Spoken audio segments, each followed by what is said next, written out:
Alongside former Indiana Hoosier Lara Overton, I'm Brendan Gulick. Get you caught up a little bit on what happened yesterday. We had some pretty good action and certainly had a few events that went final. But Lara, this is shaping up in a little bit like it was a year ago. Arkansas State on both the men and women's side trying to repeat.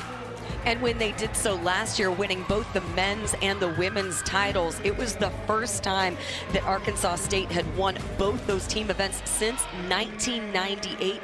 And this just continues what has been an outstanding indoor season for them already. When I talked with Coach Jim Patchell earlier in the week, he said that 7 or 8 school records had been broken even prior to conference competition. And from what we saw yesterday, with the majority of those events being preliminaries, already athletes were improving upon their season bests or even career bests across the field of competition. So now, as you take it into the final day, it's going to be a day of excellent efforts, excellent performances en route to crowning a men's and a women's team champion, as well as a number of individual event champions along the way. Well, in addition to Arkansas State winning, as you mentioned, both for the first time since '98, it's the first time potentially now with a chance in this conference that a team could repeat as men's and women's champions.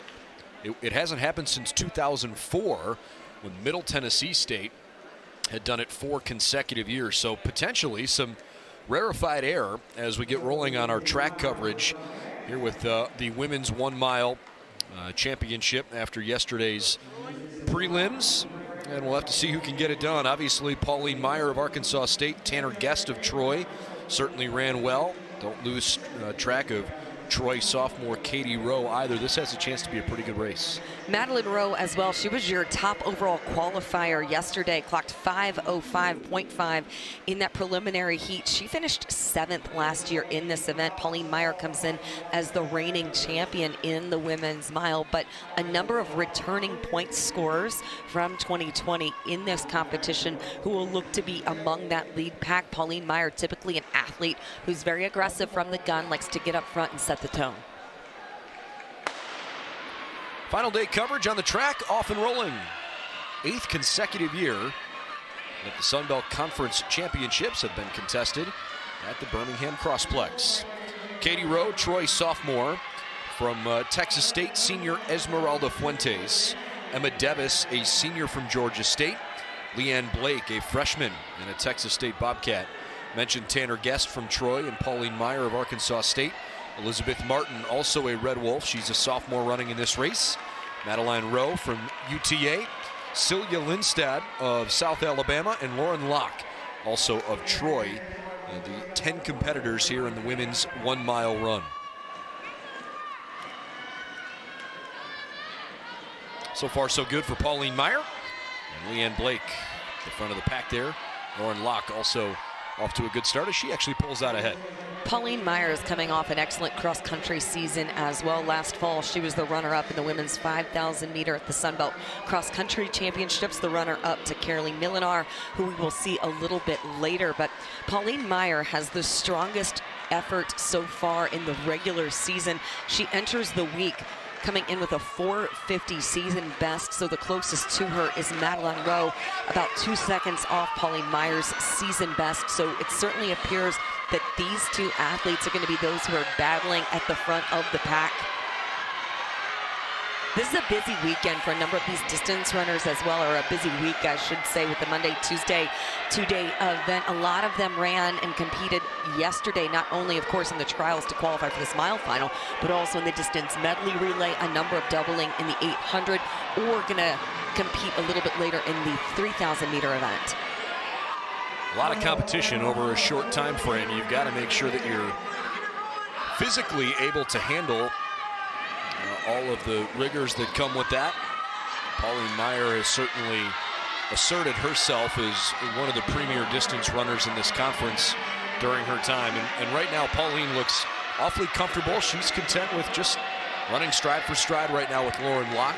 Lauren Locke's doing a great job of controlling and commanding up front. She got up there and set the tone early on, running very controlled. They came through that last lap, 37.6 last 200 meters. Locke, her best so far this season, clocked 5:01:24 on January 31st. So one of the things is, you know, you look at those numbers and it's a great gauge of where an athlete is maybe fitness-wise.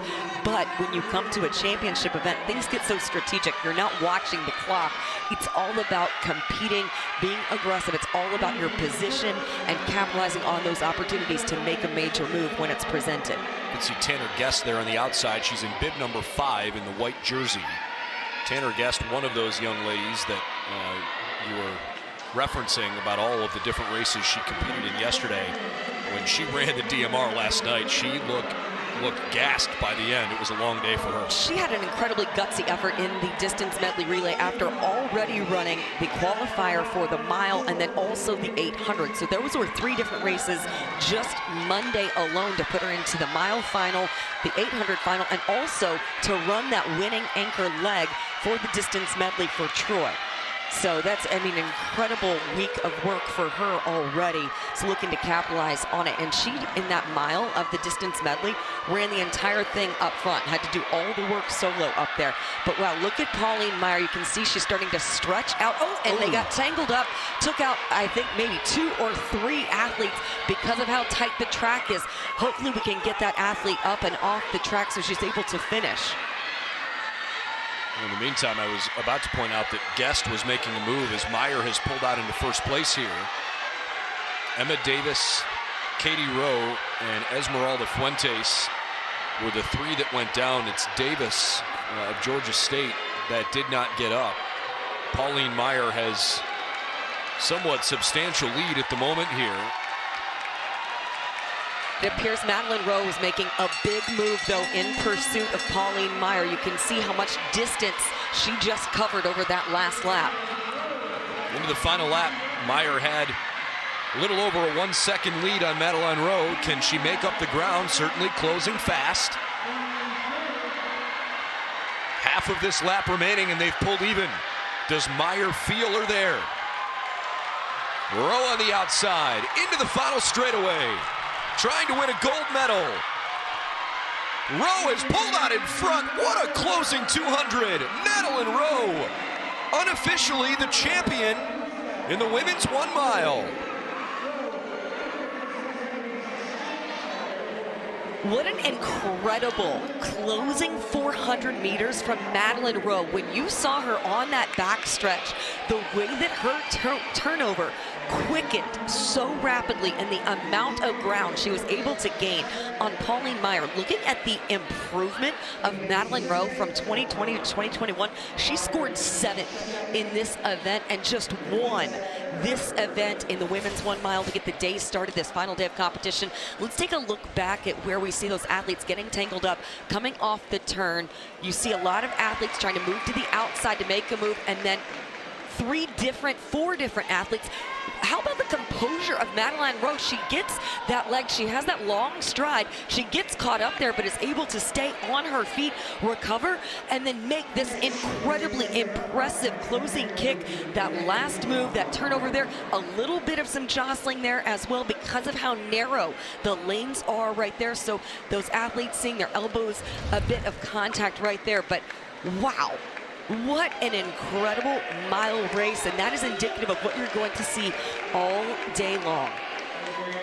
So the first championship winner of the day on the track, Levy Recognition Solutions that elevate performance. And by Crystal Clear Imaging, real print solutions, real big results. The men's 1 mile race is underway.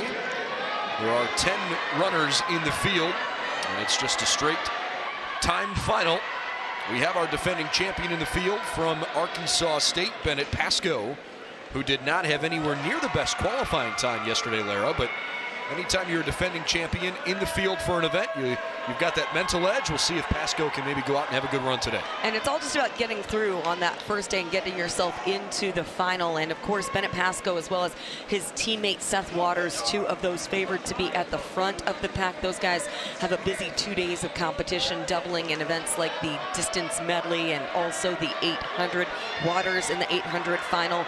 Pedro Osorio Lopez from Texas State also entered in the 800 And Pasco anchored that winning distance medley relay for Arkansas State on Monday evening, which was the first Arkansas State DMR title since 2011. So Arkansas State been on a bit of a roll so far, and a big reason for that is behind many of these distance events. They have a very deep roster in the middle distance and the distance events really across the board, but certainly athletes like Seth Waters, Bennett Pasco, they each come in with the first and second fastest marks in the conference so far this season. Waters has clocked a 4:06.94.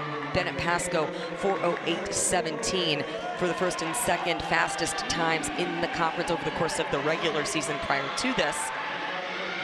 Well, Bennett Pasco, because his qualifying time was among the last to get into this field, he started on the outside and had to go a little bit, maybe quicker earlier on to make his way to the front of the pack. But all of a sudden, Pasco has set himself in a good place, and he is leading the way with Royce Fisher right behind him. You mentioned Pedro Osorio Lopez from Texas State, who led a good bit there at the beginning of the race. He's fallen back now to fourth. But his teammate Justin Botello, who also ran well yesterday, currently in third place as Osorio Lopez now falls back all the way to ninth. Connor Butterfield of UTA making a move up into fourth place. He and his teammate Marquinton Barnes representing UTA. Onesimus Kemboy and Charlie Slaughter from South Alabama. Justin Botello, we saw him do this yesterday. He is a really aggressive racer. He's fantastic about putting himself in position to push the pace and challenge the rest of the field to go with him. He's a guy who's going to take some chances in races, and it's fun to watch him get up there and force the rest of this field to not slow down and not leave it to being a kicker's race. He's going to make sure that this event is incredibly honest. Meanwhile, a great kick from Gregory Sowery. Beg your pardon, Gregoire Sowery. Arkansas State boasts the top 3 marks in the mile over the season prior to the Sun Belt Conference Championships with Waters, Pasco, and Sowery. Sowery a best this season of 4:13.34. Sowery, French-born, attends school in Jonesboro. And at the moment, he's trying to hold off Botello, who's making a good little push here down that straightaway. 3 of the front 4 are Red Wolves, and now Sowery says, okay, I feel you coming. Time to make a push here.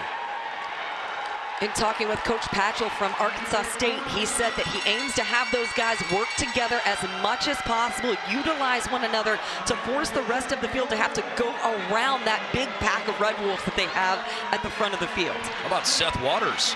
He's turned on the Jets, and at the moment, the Red Wolves have a chance to take a whole bunch of points here. They could earn 24 right off the bat. Pasco trying to chase down his teammate Seth Waters. Bennett Pasco, Gregoire Sowery will go 1, 2, 3 in that order. Seth Waters, the champion, at 4:14.143 unofficially. Then Pasco, then Sowery, followed by Osorio Lopez. Justin Botello finishes in 5th place. 3 Arkansas State, followed by 2 Texas State athletes. So you have 2 teams that are taking those top 5 spots. But you can see just how much that pace quickened over the last 600 meters of that men's mile. Waters, Pasco, Sowery running a fantastic effort, using one another. As you could see, you saw Justin Botello make that big move to try to get some separation from the rest of the pack. And one of the factors in a championship event is that when a move is made, you have to respond quickly. There's no opportunity to second guess it. 1, 2, 3 for the sweep in the men's mile.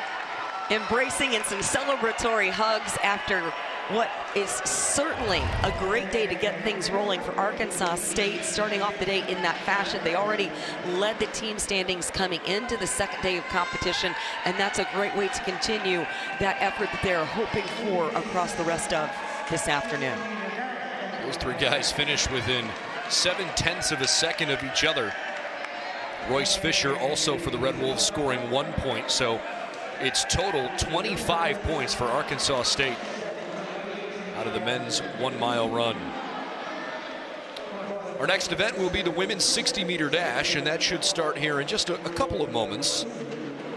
But since we have a second to maybe talk big picture here for a moment while those young ladies get set.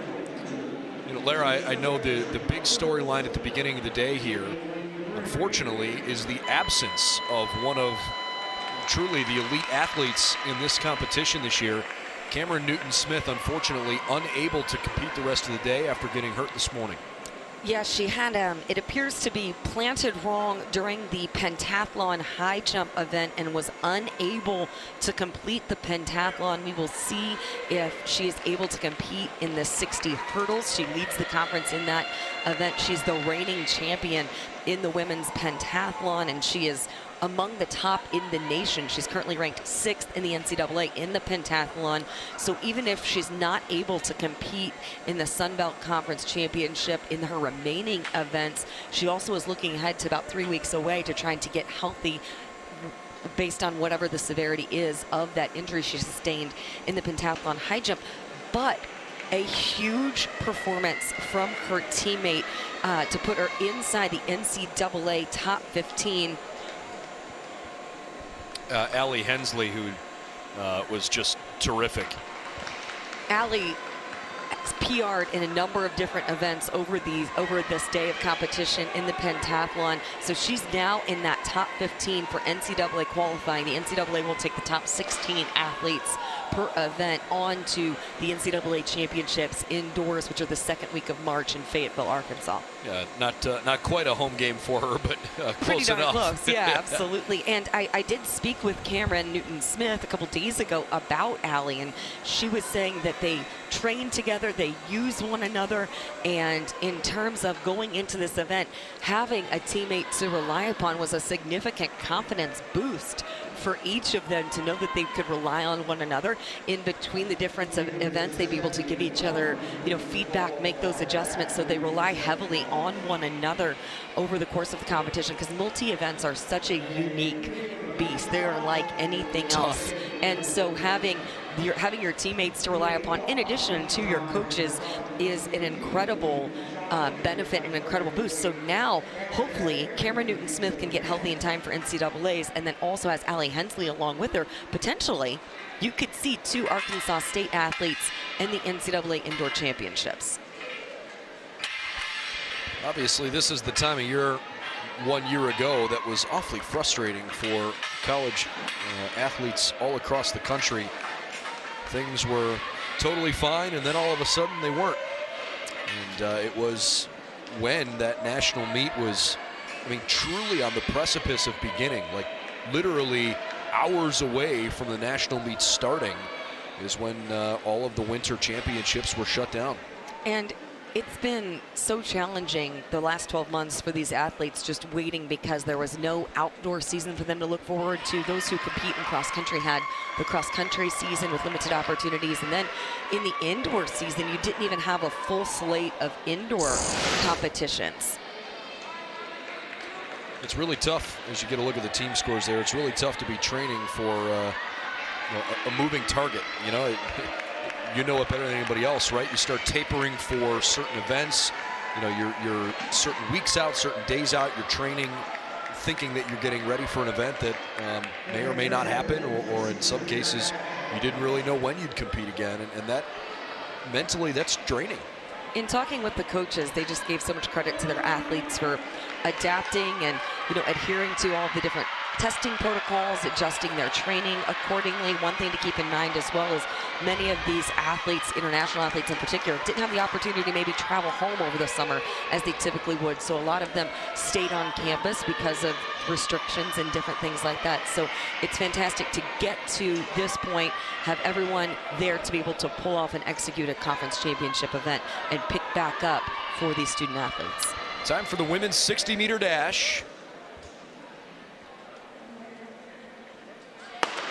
Melissa Jefferson in lane 3, perhaps one of the favorites. She's got to catch up to Kiana Foster of Louisiana, and it's Foster who gets there just ahead of Jefferson. Kiana Foster, the sophomore for the Ragin' Cajuns, appears to have won unofficially 7.367. Kiana Foster had the second best qualifying time yesterday in this event and continues this terror. Look at how she gets that great power out of the blocks. It was such a close race, but having Melissa Jefferson over her left shoulder, she just feeds right off of that and responds, getting that pressure. Kiana Foster was also the top qualifier in the women's 200-meter dash. So she will be back on the track a little bit later, in addition to athletes like Melissa Jefferson and Osarame Arawale of Arkansas State. But wow, what an impressive start to the day for Kiana Foster, and the way that she raced that 60-meter dash. Very little time if you have anything within your performance that doesn't go according to plan. And man, she executed everything from start to finish incredibly well, and getting some celebration and congratulations from her teammates. Well deserved. So a big smile as she starts in championship form. Meanwhile, our reigning champion, Sadie Giles, was in the field there. She finished in 8th place, 7.659. Giles was last year's female track athlete of the meet. She scored 20 points last year for the Bobcats, and things just haven't gone quite so well for her this year. I know she had kind of a tough day yesterday, and still hoping that she can help the Bobcats a bit today. But that's been kind of a frustrating, troublesome spot. But that moment was all about Kiana Foster, who picks up, I believe, the first, certainly on the track, the first gold medal this week here for Louisiana. Getting a few looks as well at the women's pole vault.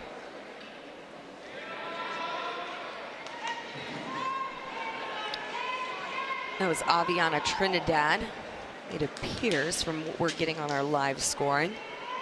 Up next on the vault runway will be Stephanie Dadeva from South Alabama. They are also preparing for the men's 60-meter dash, which will be coming up here at approximately 2:30 local time, 3:30 Eastern time.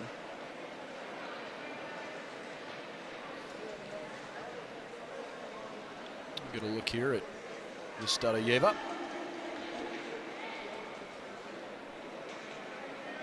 Attempting 3.71.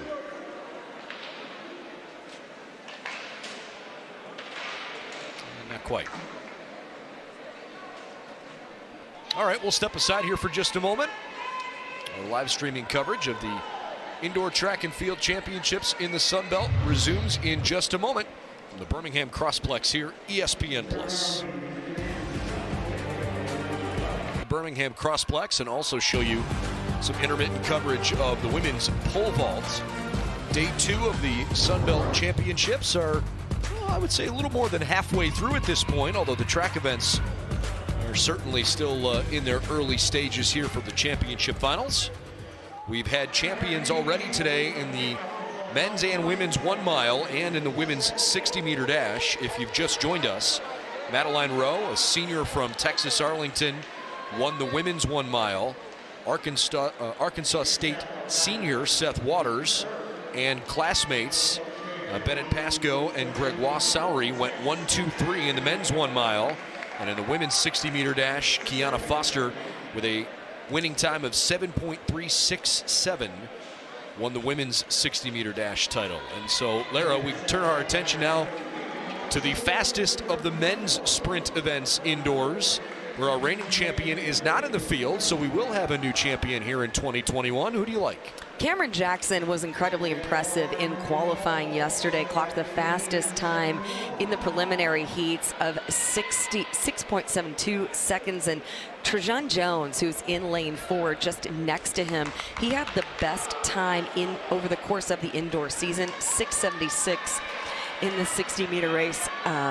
Just a few weeks ago, ran that at the LSU Purple Tiger Invitational in January. So it's really a duel so far between those two men who you just saw give a couple of handshakes as they get over to their starting blocks. Great show of sportsmanship and indication of the respect, the immense respect that there is among all of these athletes competing, not just in this event, but across the track and field events in these 2 days of our coverage. But Cameron Jackson looked so good, so incredibly smooth in the qualifying round yesterday, but Trajan Jones has also run really consistent over the course of the indoor season. In addition to that, a couple of those guys who raced well yesterday in qualifying, Jamad Booth from Louisiana, as you see a number of Louisiana athletes in this field with those red jerseys.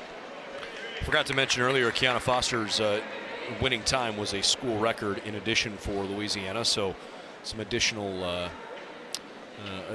bragging rights. And that's for her. not so surprising for a couple of different reasons. One, this is such an incredible facility, so when you get an opportunity to compete at a facility like the Crossplex that is known as one of the best in the U.S., one of the best facilities in the world, you take advantage of that. Also, you have that competition around you that you haven't seen for an entire year. This was the last championship event that these athletes had in 2020. They've been waiting a full year for the opportunity to toe the line against the very best in the Sun Belt Conference.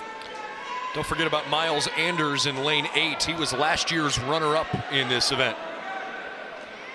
The men's 60-meter dash.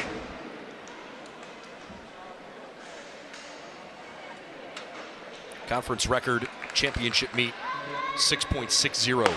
Off they go. Lane 1, great start from DeRussell. It's Jackson from Little Rock racing away from the field in lane 3, and he wins it. A fantastic race. You called it earlier, Cameron Jackson. 6.748 unofficially. Jackson the champion in 2021. Jones and Apaya finish 2-3. Looks like Trajan Jones got a bit of a better start, but Cameron Jackson uses that great drive and builds into that full form, full stride. It's really that power over the closing 15 meters that he capitalizes on to gain a little bit of ground and then gets that great explosive drive in his stride. Great arm power as well, all the way through. Look how close it was there, just a few hundredths of a second separating Cameron Jackson from Trajan Jones between 1 and 2. Also, Brock Apaya is an athlete you're going to see a little bit later. He finished 3rd. He's going to be in the men's 200 a little bit later, and he is certainly one who looked great in qualifying as well, and will look to capitalize on another medal performance later in the 200. So, Arkansas Little Rock, the Trojans and head coach J.P. Benke pick up a first place finish. A very happy Cameron Jackson. As he should be. Well done for the freshman. It's always fun when you see some of the younger faces in the conference perform so well at the conference meet. Get an updated look here now at the men's overall team scores. It's tightening a little bit between Arkansas State and Texas State, although having 25 points for the Red Wolves out of the men's 1 mile run certainly helps them quite a bit. Texas State last year finished in 3rd place. They last won this conference championship back in 2016. UTA was the runner-up a year ago. This has basically been a UTA and Arkansas State back and forth affair each of the last 4 years. UTA only at 36 points at the moment, but would imagine that that'll pick up a little bit for them with some of the distance events later. And on the women's side, fairly commanding lead for Arkansas State. We just mentioned Allie Hensley winning the pentathlon certainly helps them there. They also had great performances from Pauline Meyer and Elizabeth Martin in the 1 mile. And picked up points with Arawele as well on the women's 60. Look at the Red Wolves who are hoping. Back at the Crossplex as we prepare for the women's 60-meter hurdles coming up here in just a couple of moments. But in the meantime, let's take a look back at the field events yesterday, and at least at the champions. We begin with the men's weight throw, where Brandon Busby of Texas State, with a throw of 19.64 meters, was able to pull out a first place win by only 0.05 over Arkansas State's Amar Palmasimo. So a victory for the Bobcats in the men's weight throw. Then in the women's weight throw, A nice performance from Chasteri Fuamatu of Arkansas State. The Red Wolves go 1-2 in that event, but Fuamatu with a terrific 19.41. And Arkansas State continued what was a nice afternoon yesterday. In the men's long jump, Carter Shell takes a first place championship. His best jump yesterday, 7.48 meters. Meanwhile, a little smile and wave there. We tried to get as much of it as we could, but that's Shelby Smith, the Texas State Bobcat, who by 0.01 out-jumped Jada Hunt of Georgia State. Texas State winning the women's long jump as well. Lara, this was a fun event. We have a repeat champion in the women's high jump. Catherine Stuckley from Texas State cleared 1.81. Also, look at Allie Hensley taking third in the high jump. She would also go on to win the pentathlon. So a huge weekend for Allie Hensley. In the men's pole vault, the freshman from South Alabama, Kyle Rademeyer, he is top 5 in the NCAA. Currently, he gets his first Sun Belt Conference indoor championship and now looks ahead to compete for an NCAA title in just a few weeks. And as we set the field here for the women's 60 hurdles, worth noting that Cameron Newton-Smith, the reigning champion in this event, and she was the favorite for the women's pentathlon, she suffered an injury during that competition, so she is now out of the 60-meter hurdles. So hoping that that injury is something that heals quickly for her, as she is one of those who is among the top to contend at the NCAA Indoor Championships in a couple of weeks for the pentathlon. And looking across the field, a few of those who had fantastic qualifying performances yesterday: Reagan Lala from Louisiana and Zachariah Williams from Georgia Southern. Lala in lane 4, Williams in lane 5. Serenity Rogers also representing Louisiana there on your screen in lane 2 on the right-hand side. And one more Raging Cajun just off your screen in lane 8, Kennedy London. Sederica wins, Sydney Clemens, and Aaron Palmer also running in this race. But certainly feels a bit more open without the defending champion, Zachariah Williams, the young lady in this race that placed highest last year, but she was 5th a year ago. So considering that Newton-Smith is not running in this race, we're certainly going to have a different looking top 4 finishers here in 2021. Although Williams' season best is not far off the mark of Cameron Newton-Smith. Newton-Smith came in with a mark of 8.46 seconds and Williams 8.5 seconds. And real quick before the race starts, obviously Sharika Nelvis, the great Arkansas State runner and now coach, the conference record holder. A volunteer assistant for that Arkansas State program. She was a U.S. national indoor champion in this event. She was also an NCAA champion indoors and outdoors during her own Arkansas State career. So what a fantastic addition to this coaching staff as they continue their prominence in developing athletes. Lane 2, Serenity Rogers off to a blazing hot start. Everybody's trying to catch up to her. Lalo closing fast in lane 4. It is awfully close.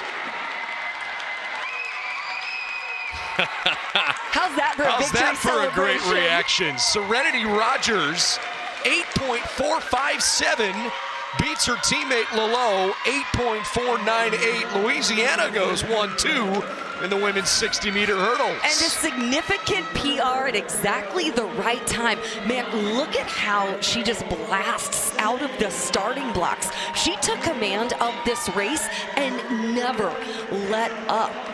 Look how quickly she gets over each hurdle. What fantastic form and execution. What an all-around fantastically executed race from Serenity Rogers. And then you have her teammate. They're coming alongside her, a bit of a collision, and then it turns into a well-deserved embrace. What an effort from both of those athletes. I cannot. Serenity Rogers just looked so explosive and dominant.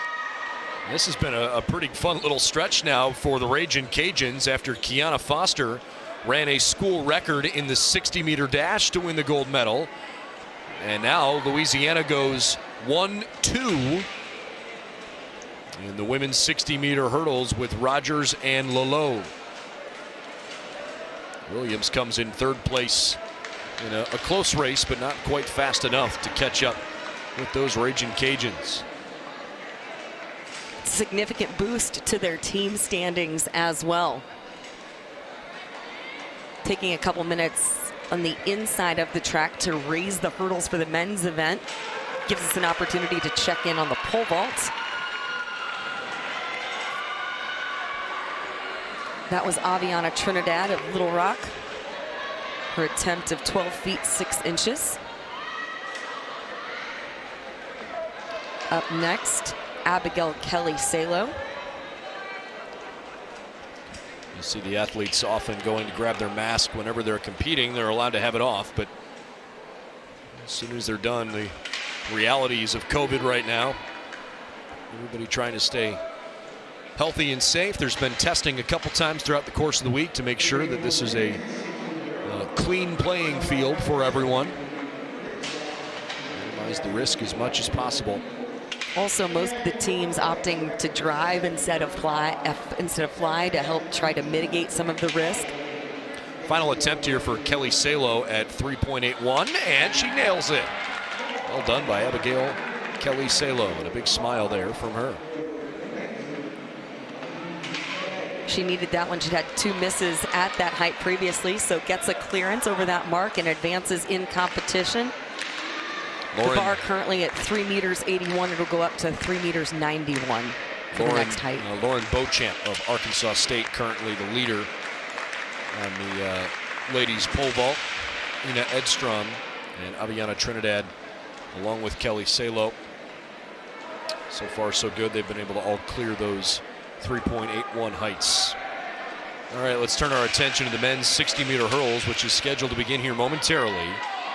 The Sun Belt Championship meet record is 7.93 seconds, set by Jamil Peoples of Arkansas State 3 years ago. Arkansas State has Kayvon Holder, who is a dangerous contender in this event. He certainly could win a gold medal, but he's going to have to try and dethrone Joel Bengston of UTA. Keep in mind also you have returning your top 2 finishers in last year's championship meet. Behind Bengston, it was Cherubin from Louisiana. Just 0.05 of a second separated them in last year's competition. The top 3 qualifiers from yesterday's preliminary heats, Bengston, Cherubin, and Holder. And they're going to be right in the center of your track. Also keep an eye on Taj Whitfield. He's going to be in lane 2. He had the 2nd fastest time over the course of this season entering this Sun Belt Championship Conference meet. Ran 8.06 seconds on February 7th at the Jaguar Invitational. Well, if he does that here, it just might be enough for him to win this championship. 8.05 from Bengston, 8.06 from Holder, the top 2 qualifying marks from yesterday. South Alabama with Hunter Appling, Louisiana represented by both Cherubin and Taj Whitfield. Trayvon Mays of Texas State, UTA with Medrick Roberson also in the field, and Arkansas State freshman in lane 8, Will Glass. The Sun Belt Conference Championship final in the men's 60-meter hurdles. Track gold medals today already for Arkansas State and for Little Rock.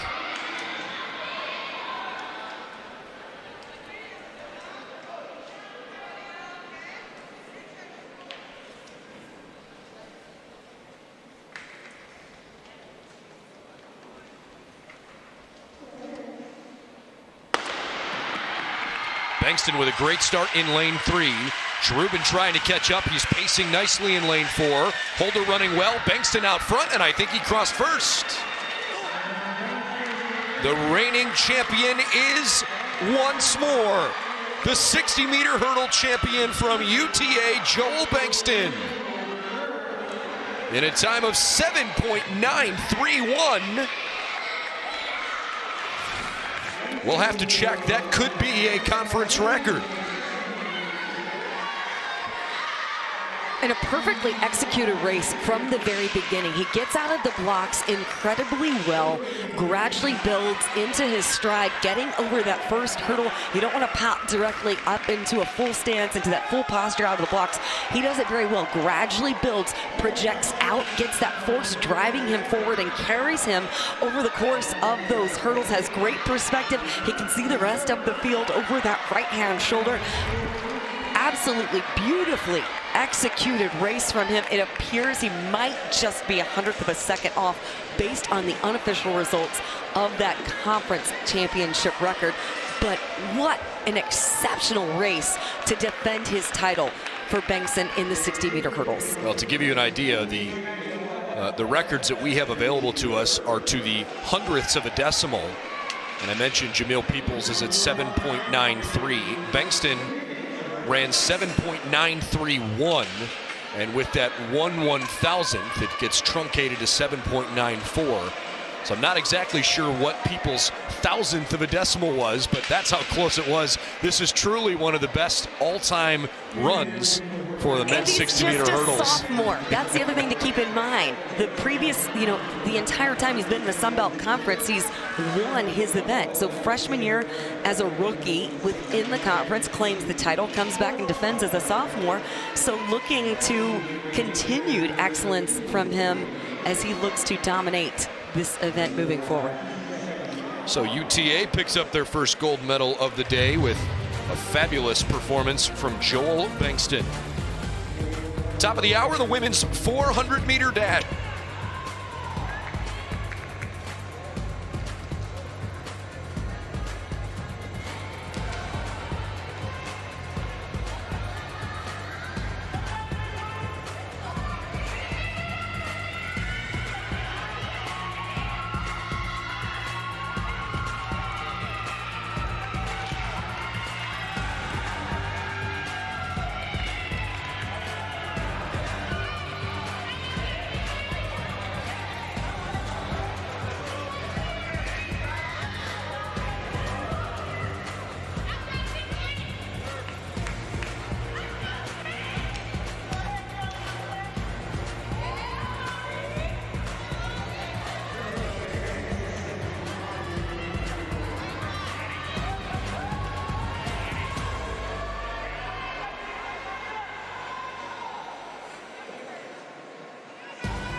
All right, we continue along with the women's 400-meter dash. It's a two-section final, straight timed final, so it's not a matter of winning your section. You've got to beat the clock anyways. Before we get started, as they continue their warm-ups there, take a look. Winning your section is a good way to start that. Yeah, it certainly is. If you win your section, you got a pretty good chance, don't you? Through 9 events, Arkansas State has just about a 20-point lead over Texas State, 20.5 points at the moment. What does Texas State need to do to close some of that ground, you think? Accumulate a lot more points in the opportunities that they have based on the events where they have qualified athletes through. That's the biggest part of a two-day event is just getting those athletes qualified through from day 1 into day 2. So what they need is those athletes who have qualified in those events or have what is a one-day final today is just to get the maximum amount of points possible, especially finishing in those top 3 spots. Well, they could certainly start in this event because of the 8 young ladies that have qualified for the 400. One of them is from Texas State, and none of the 8 represent the Red Wolves. The Texas State Bobcats will be represented in Section 2 by Shermaria Hardy. We'll see if she is able to win some points for that team tally. In the meantime, the Sun Belt Championship record is 53.28 seconds, set by Valerie Brown back in 2009. She ran for Western Kentucky at the time. Stella Constantinidou, a freshman from ULM in lane 3. Amaria White, Coastal Carolina, lane 4. Taylor Spates from Louisiana, lane 5. And in lane 6 from Troy, Vanessa Frank. White had the third fastest qualifying time, and this is a huge event for Coastal Carolina. Coastal Carolina's sprinters looked awfully good yesterday, and I think they've got a chance to make some real noise in the 200. Perhaps they could get some points from White here in the 400. Meanwhile, Spates and Frank, so far so good on the outside. Constantinidou is kind of fading back a little bit in lane 3. Amaria White at the moment has about a one-stride lead over Spates, and that's how she'll close that first leg of this 400. Converging on the inside part of the track. White lengthening her lead a little bit over Spates. All of a sudden, here comes Frank. Frank tightening things up a bit. White slowing ever so little. Frank trying to make up ground. Spates making a move on the outside. Taylor Spates from third to first in this section.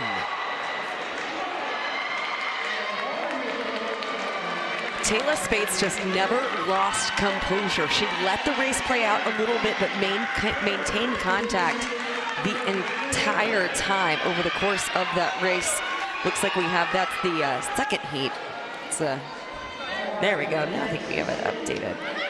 I think they've got some of the names there flipped between the young ladies from both heats. But look at this move that you see here from Vanessa Frank. She gets up on the shoulder of Amaria White, kind of carries through on that turn, gets herself right up there toward the front, and then a huge move from Taylor Spates. You can see how relaxed she's able to stay in her face as she makes that significant close on those first two athletes in 1 and 2, relying on a really strong sprint kick.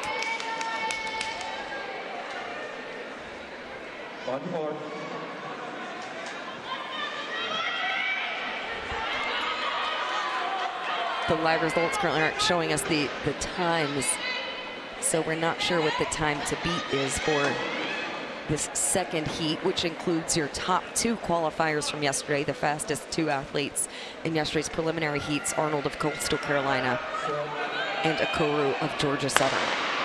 Scovia Ayokoro in lane 5, Jermacia Arnold in lane 4, Teresa Thomas of Little Rock in the inside right now, lane 3, and Shamaria Hardy, as we mentioned, for the Bobcats, the freshman on the outside of the track at the moment. She's got such beautiful long strides.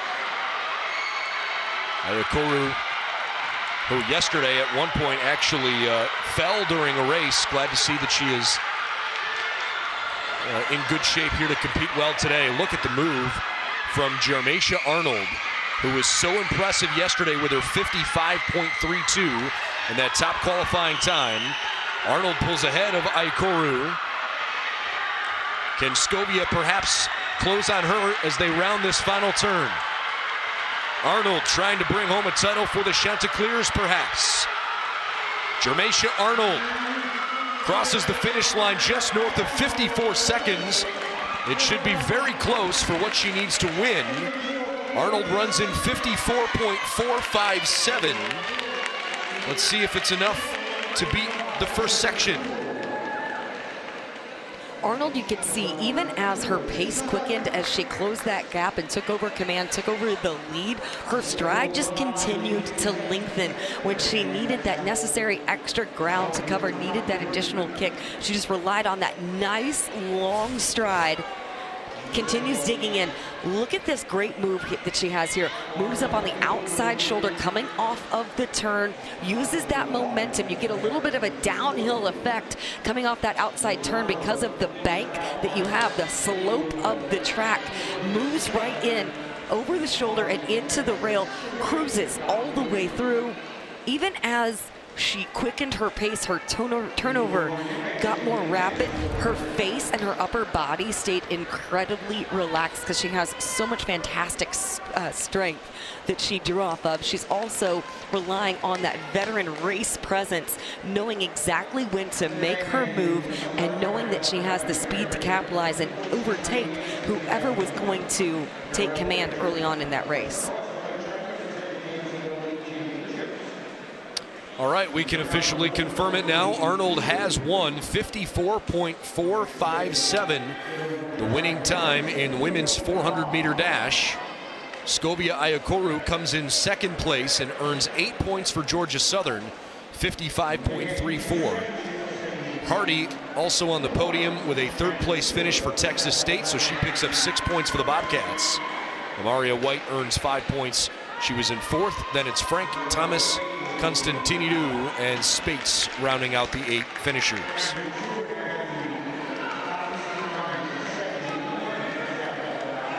So we'll try to continue to show you some interspersed coverage of some of the field events as the men's 400-meter dash prepares to begin. They are supposed to start basically at 5 after the hour, so that's pretty much on schedule for where we are at the moment here.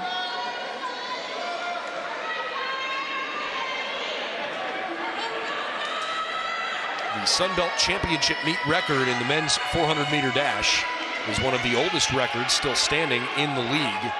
It was set all the way back in 2001.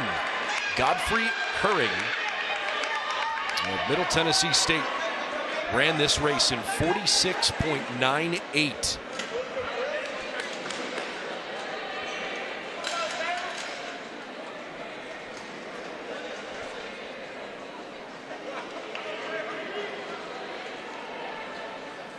Similar situation as to the women's 400 since it's a 6-lane track. And there are 8 competitors. They'll run 2 section time finals. The first section includes Texas State's Tyre Kelly, South Alabama junior Cameron Stewart, Jeremy Walker out of Arkansas State, and Jalen Black of Little Rock.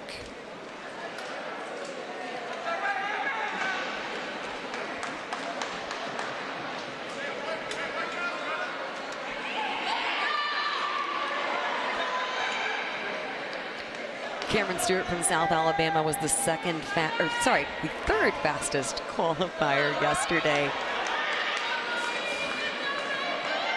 Clocked 48.68 in his qualifying heat. Gonna look there at Cameron Stewart. He'll be running next to Jeremy Walker, who was last year's runner-up in this event. Arkansas State took 2nd and 6th in the men's 400 last year. They'll have Addison Ross, a senior, running in the 2nd section of this final. 3 South Alabama Jaguars in total, 2 Red Wolves. Kelly, Stewart, Walker, and Black here in section 1.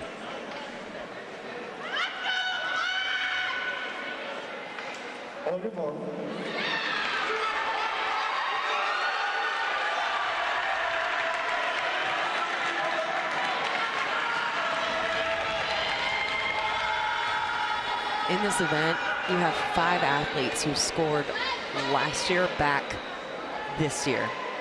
Jalen Allen, the defending champion, got tangled up in qualifying, was not able to advance. So we will have a new champion here in 2021. Walker off to a pretty good start there in lane 5. Like I'm seeing from Black as well out on the outside.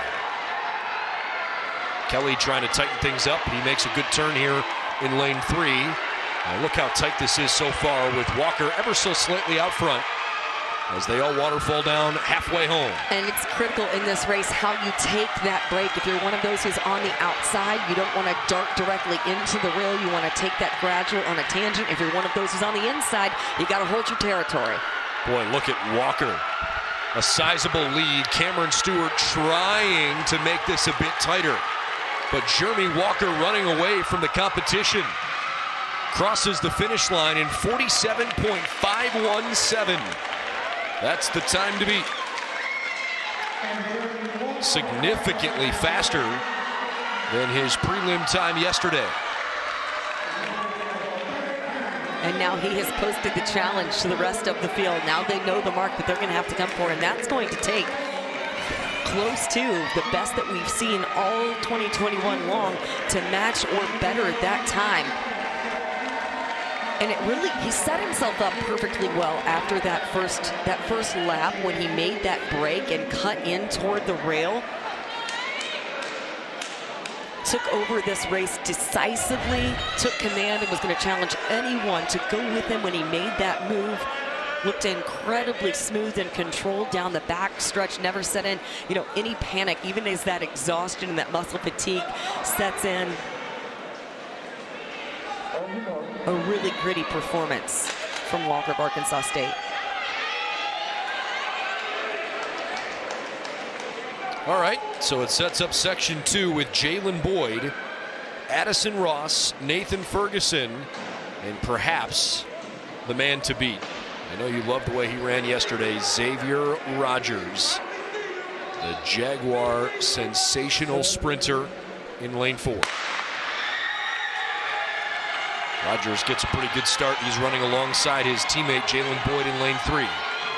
Rogers right now having a terrific opening 100 in this race.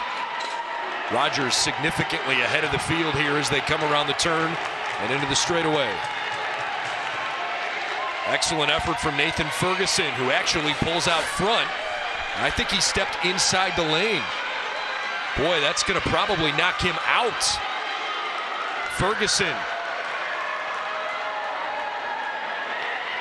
About a stride to a stride and a half in front of Xavier Rogers, who's trying to play spoiler. Lara, maybe he's trying to make something happen here. Rogers, they'll actually come across first. Unofficially, he's in first place, but I'm not sure. Well, it's remarkable he was able to even stay on his feet in getting knocked over that rail and stepping inside the track. It'll be interesting to see if there's any form of a protest from any illegal contact that may have occurred. We don't know yet. It's something we've seen often over the course of these 2 days. A lot of jostling, a lot of contact. Here's exactly where it happens. It's right on that break. He's trying to hold his ground on the inside of the track. And you see that's Ferguson who steps in front of him, knocks Xavier Rogers into the inside. He's able to step back in. So that'll be something that they look to and they review. But it appears that your fastest time still came out of Heat 1. Yep, Jeremy Walker with 47.517 but is the champion. Points to be determined here if all of those places remain as they are and are upheld. Xavier Rogers out of South Alabama ran 47.826. He took 5 steps inside the track. But as you mentioned, it's pretty remarkable that he didn't actually clip the metal part of the track and fall down. You get a look there as Nathan Ferguson, probably a bit frustrated. He got caught toward the end of that race. We'll let you know as soon as we figure out the official results of how they shake up, but it appears that Arkansas State, no matter what, Jeremy Walker would win gold in the men's 400-meter dash. Taking a look there at Lauren Beauchamp from Arkansas State. That was her attempt at 13 feet, 1 3/4 inches.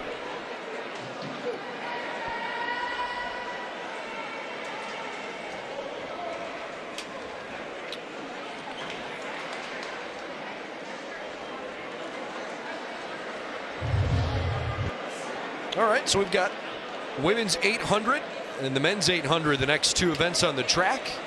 The 200 coming up a little bit later on, along with a 3K and the 4x4. Plenty to come here from Birmingham.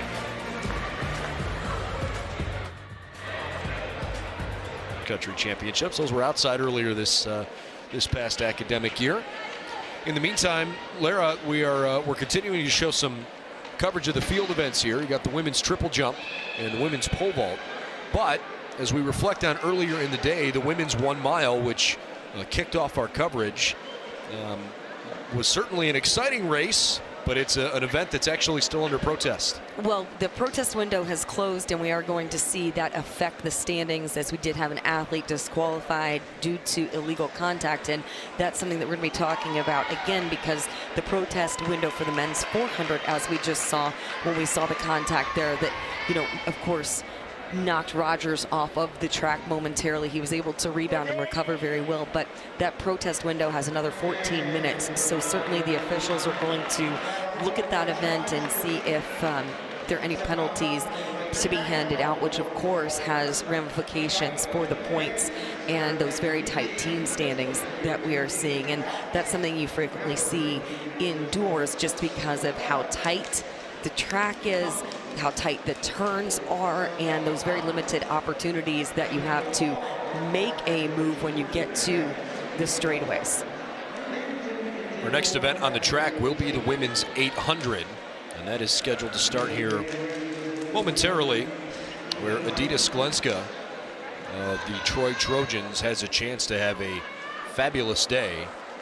We'll talk about her in just a second, but if you are just joining us, our champions in our track events so far today, Madeline Rowe of UTA won the 1 mile, as did Arkansas State senior Seth Waters on the men's side. Louisiana had a really good showing in the 60. Kiana Foster, a school record, winning the 60-meter dash, and Louisiana went first and second with Serenity Rogers and Reagan Lalo in the women's 60-meter hurdles. Cameron Jackson of Little Rock with a 6.748, terrific time for him, wins the men's 60. The men's 60-meter hurdles, the champion is UTA's Joel Bankston for the second year in a row. And then the women's 400, Jermacia Arnold of Coastal Carolina wins out of Section 2, while Jeremy Walker of Arkansas State wins the men's 400 with a time of 47.517. Adita Sklenska, the heavy favorite coming into this event. She also was part of that championship distance medley relay last night for Troy. Her season best 2:08.64, which was run on January 31st. That was on a flat oval. You notice the advantage that you have of running a banked oval as the surface is here at the Crossplex in Birmingham. So Sklenska being on the rail, having the opportunity to get out there up front. Another athlete to watch for to be in contention is Amani Coleman of Louisiana. She clocked 2:15 earlier this season. The Troy teammates of Sklenska and Jainty, they're going 1 and 2 at this point. Donisha Jainty doing a great job of getting right there on the shoulder of Adita Sklenska, letting Sklenska do the lead work there up front, and she's positioning herself strategically very well to get pulled along as we come now through the first 400 meters. Monty Coleman and Tanner Guest in positions 3 and 4 at the moment. Anouk Prop, Leanne Blake, Kayla Wade, Matilda Rood round out the field. It is Sklenska who's in first place more than halfway through, and you mentioned it, her time on that flat track outside. Should she post something similar, it would obliterate the Sun Belt Conference Championship meet record set back in 2014. That mark to beat is 2:09.24. set by Tamara Gorham of UTA. She was right at 60 seconds through the first 400. Looking at that last lap, slowed just a bit. High 32s on that last 200. Sklenska pulling away from Jainty right now. This is becoming less of a race against competitors and far more just against the clock. Adita Sklenska. The Troy Trojans hoping that maybe they'll have a little history here. Sklenska from the Czech Republic down that final stretch, and it appears that she broke the conference record. 2:08.336, a new Sun Belt Championship meet record for the Troy Trojans and Adita Sklenska. And looked like she was cruising for the majority of that race. Got up there up front, brought her teammate along with her, knew exactly how she needed to take control of this race, forced the rest of the field to run her type of strategy, run it from her playbook, getting out there up front, did a great job of having that draw of being in position 1, getting out there up front, having to run a bit of an aggressive first 200 meters to be sure that she didn't get cut off by anyone who was crossing over from the outside of the track. Looked very smooth and controlled. Picked up her pace well on that last lap, closed in a last 34-second 200. You can see that fatigue coming into those legs a little bit in those closing strides. A 1-2 effort from Troy.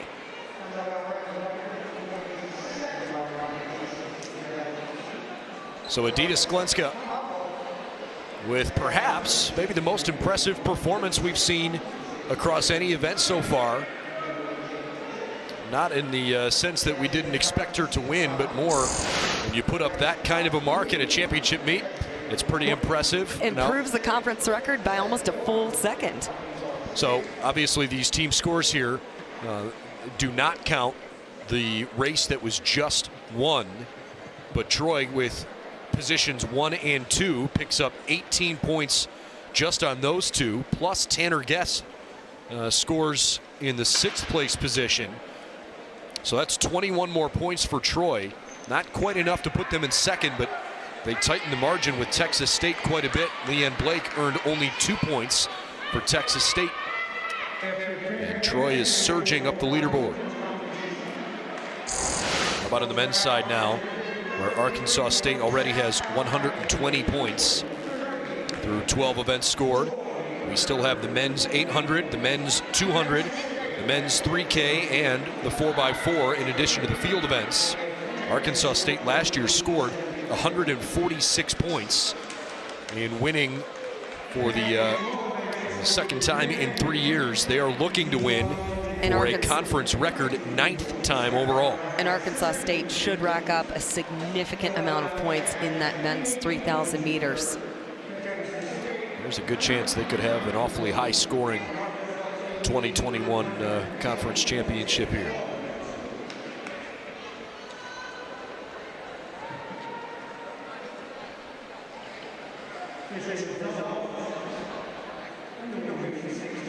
Well, the women's triple jump, Amber Gordon from Troy. Jamila Peterson of App State just about to compete. But Gordon unfortunately faulted on her first attempt there. This should be Janae Largins representing Little Rock, currently in the throwing circle.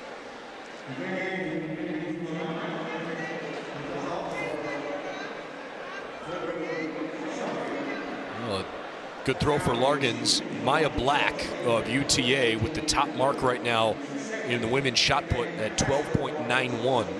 Mia Dunning of Little Rock, 12.84 in second place. And Abby Grasinski in third, 12.62. Back with more here in just a moment from the Birmingham Crossplex. We will have the men's 800-meter race coming up in about 3 minutes here on ESPN.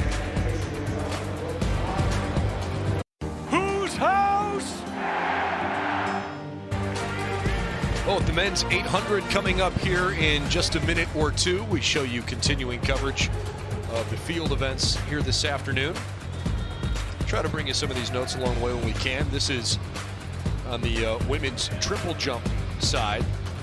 The women's pole vault also being contested and just wrapped up with Reagan Lalo of Louisiana winning the women's pole vault. She cleared 4.01. Aviana Trinidad of Little Rock finishes in 4th place, but she did break the school record for the Little Rock Trojans, clearing 3.81 meters. Lauren Beauchamp and Ina Edstrom finished in 2nd and in 3rd. So congratulations to Reagan Lalo for winning the women's pole vault. This is the men's 800-meter race, and we have a double gun, which means the race will have to start over in just a moment. Question is, who is the reason for the second firing? No one disqualified, though. They're just going to bring them all back. So just false start to the field. No one implicated. So we just get back on the line, well, that's certainly reset good them, news. and we go for it again.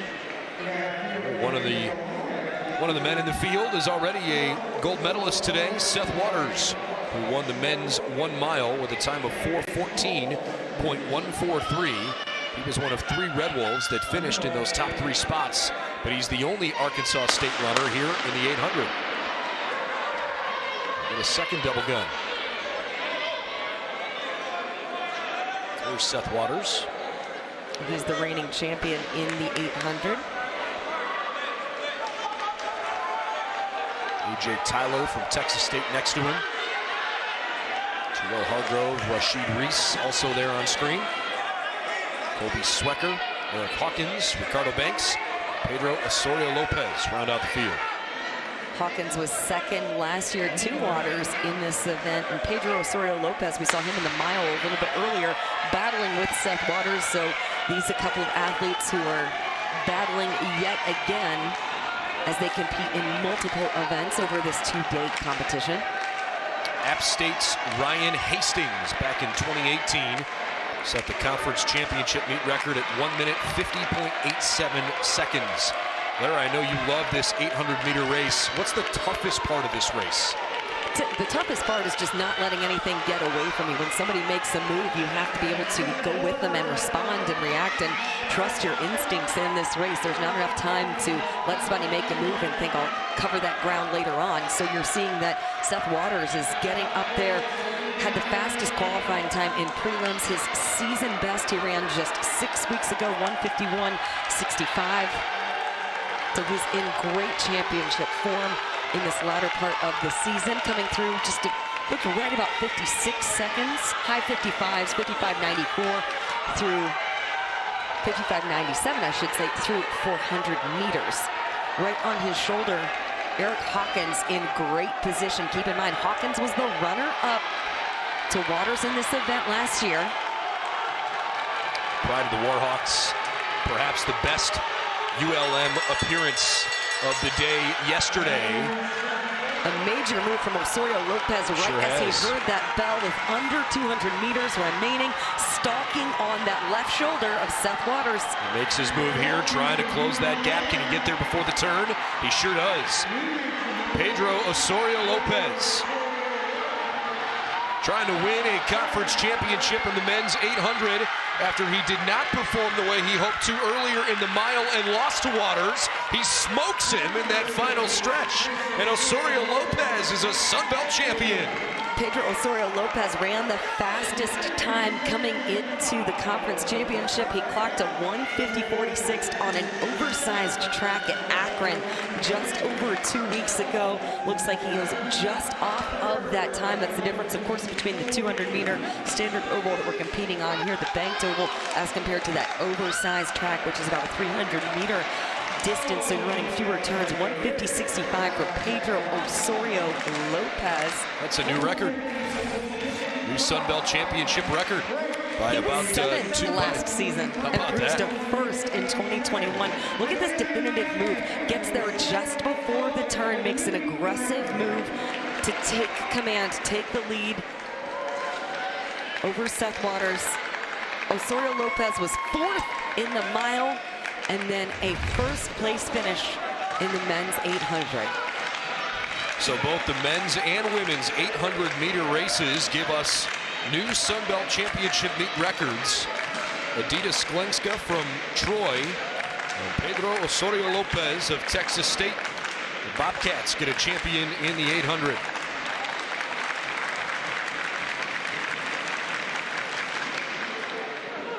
I don't want to misspeak. I'm pretty sure off the top of my head that's Texas State's first track medal of the day. And they actually had 2 athletes score because A.J. Tyler picked up points by finishing in 6th. So picking up multiple points in that event. Seth Waters finished in 2nd. Then it was Hawkins, Ricardo Banks, Terrell Hargrove, A.J. Tyler, Rashid Reese, and Colby Swecker.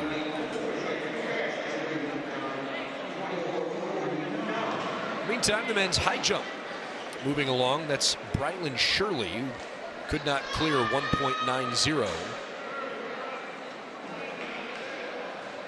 Dylan Western of Arkansas State, Ben Collerton of Texas State, and Reggie Shallowhorn of ULM have all successfully jumped 1.90.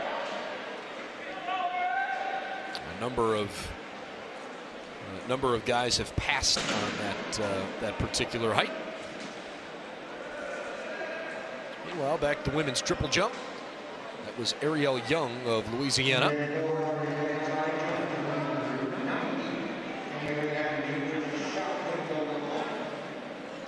Best triple jump mark so far belongs to Georgia State's Naila Moore. And a nice result there for Kobe Cox as he clears 1.9. All right, we'll step aside real quick. More coverage continuing when we return. Next event on the track will be the women's 200-meter dash. Truly one of the fun events here in indoor track and field. Back to Birmingham in a moment.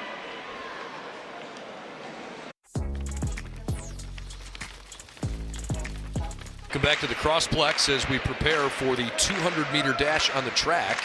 I want to tell you about the multi-events that have taken place already today. We mentioned that Cameron Newton-Smith, who was the returning champion and frankly one of the best in the country, injured in the middle of the multi and unable to finish out her competition, but her teammate, Allie Hensley, with a fantastic result, the second best in program history, in fact, and she wins the conference championship in the pentathlon. Rises to the occasion for Arkansas State. She had multiple PRs in her events in the pentathlon en route to that championship, and she is also now among the best in the nation. So she's looking ahead, could be one of those who advances on to the NCAA Indoor Championships, which will be held the second week of March in Fayetteville. Meanwhile, on the men's side in the heptathlon, several conference records, including from Graham Collins, who is your champion from South Alabama. He racked up a Sun Belt record, 5,444 points, thanks at least in large part to his heptathlon record in the 60-meter of 7.02. Ariel Atlas of South Alabama had a shot put record of 14.35. And Joey Zalazi, also of South Alabama, a 60-meter hurdle record of 8.26. Well done there. Meanwhile, in section 1 of the 200-meter dash final, Coastal Carolina with a nice showing. We'll see if it's enough. Didn't have a chance much to set this up. Melissa Jefferson, Kayla Swoon, and Jermacia Arnold, all from Coastal Carolina. Jefferson runs in 24.031. Last year's conference newcomer and conference freshman of the year, in good shape to maybe win a gold medal here. Jefferson improves her season best by 0.3 of a second. She was already second in the 60 meters and follows that up with an excellent race in the 200, that very first heat. So now the time is set that those other athletes in heat 2 will have to chase. But Melissa Jefferson puts together an excellent effort for a season best 24.031 seconds unofficially, based on what we have on our live timing. But when you look at this 2-event final with the 8 athletes in the final, and you have 3 Coastal Carolina athletes in that first heat, guaranteed each of those, as long as they finish, a scoring opportunity. So this is one of the many events where Coastal Carolina is capitalizing on their sprints talent. Hey, look, we've got some super talent here in the women's 200 in this final section, including Kiana Foster, who broke the school record for Louisiana earlier today by winning the 60-meter dash. What does she have available left in the tank here in the 200? Foster's in lane 4.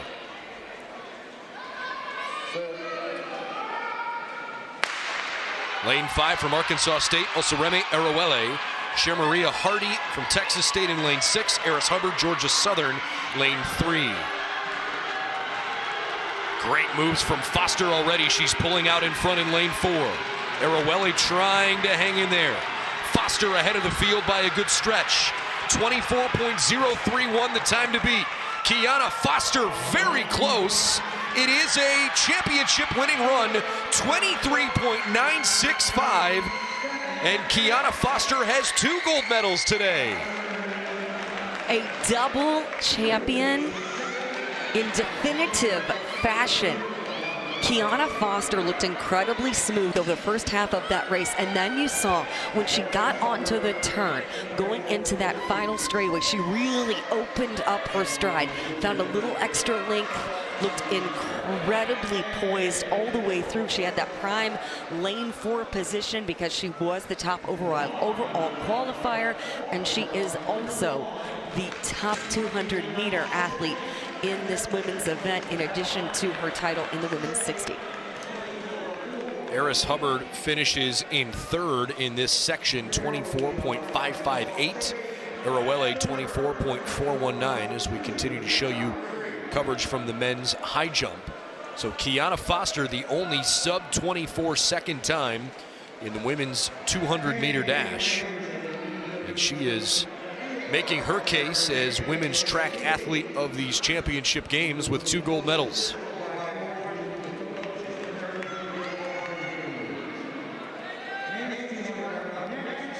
All right, unofficially, Melissa Jefferson comes in 2nd place, 24.03. Right behind Foster. Then it's Arroele, Hubbard, Sweeney, Hardy, Riley, and Jermacia Arnold. Very important points for Arroele of Arkansas State to help boost their efforts in terms of looking to repeat as champions on both the women's and the men's side. So she picks up 6 significant points for Arkansas State with that 3rd place effort.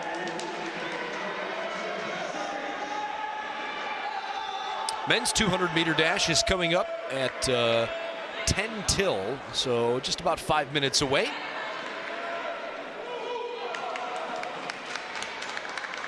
Yeah, Foster and the Ragin' Cajuns. You know, we weren't really talking about her coming into the day thinking that Foster was going to be perhaps one of the headliners of the day. There's so many good sprinters around this conference, and we saw many of them perform well yesterday.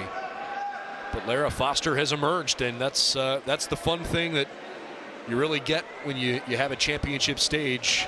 You like to see athletes perform at their absolute best when they have the spotlight brightest. Absolutely, and that is another Arkansas State athlete. That is Amani Odumana in the women's triple jump.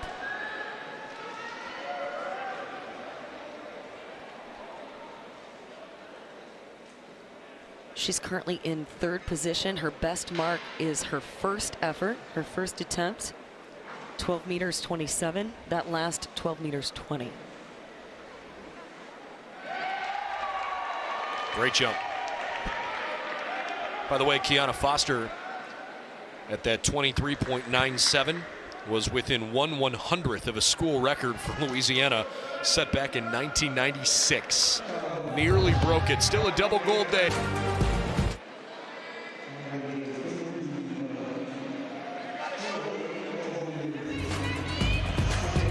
Preparing for the men's 200-meter dash here at the Sun Belt Championships.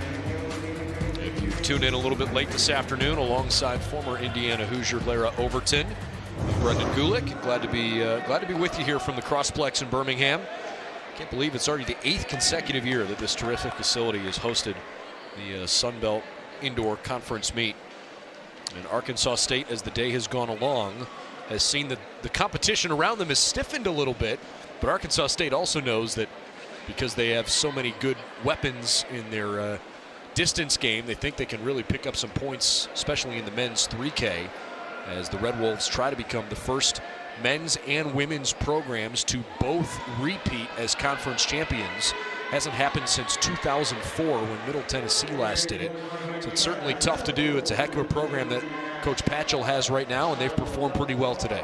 Well, they certainly have plenty of opportunities still ahead with the 3,000 and, of course, the 4x4 being events where they could secure the championship. But right now, the men's 200 on the track, Arkansas State with some opportunities behind Jeremy Walker to get points, as he did earlier. He won the men's 400, so now back on the track for the men's 200. Walker will be in the 2nd of these heats. In the first heat, we have Xavier Rogers, Nathan Ferguson, Brock Apaya, and Bervinsky Pierre. Now, Xavier Rogers and Cameron Stewart of South Alabama ended up each being disqualified from the men's 400 because you saw in that event some contact made, stepping out of lanes, stepping off of the track and over the rail to the inside of the track. So those were costly points which were taken away from South Alabama. Now Xavier Rogers with an opportunity to rebound in this men's 200. He had a really solid day of qualifying yesterday in the 200.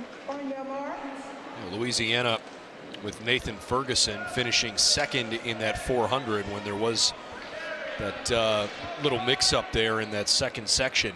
Ferguson's second place finish, another good one for Louisiana. They're on pace maybe for their best finish now in Birmingham.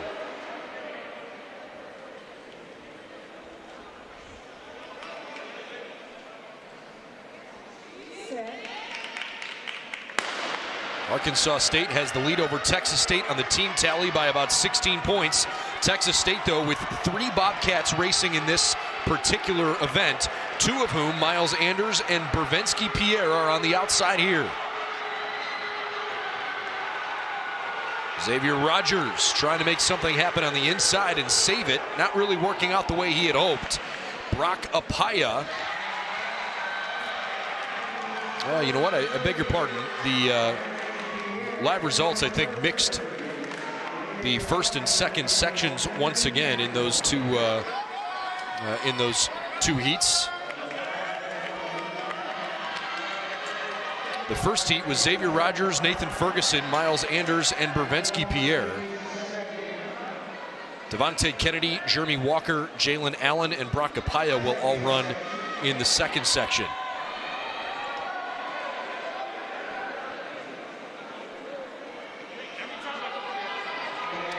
That's Nathan Ferguson, who appeared to have won that race there in the first section.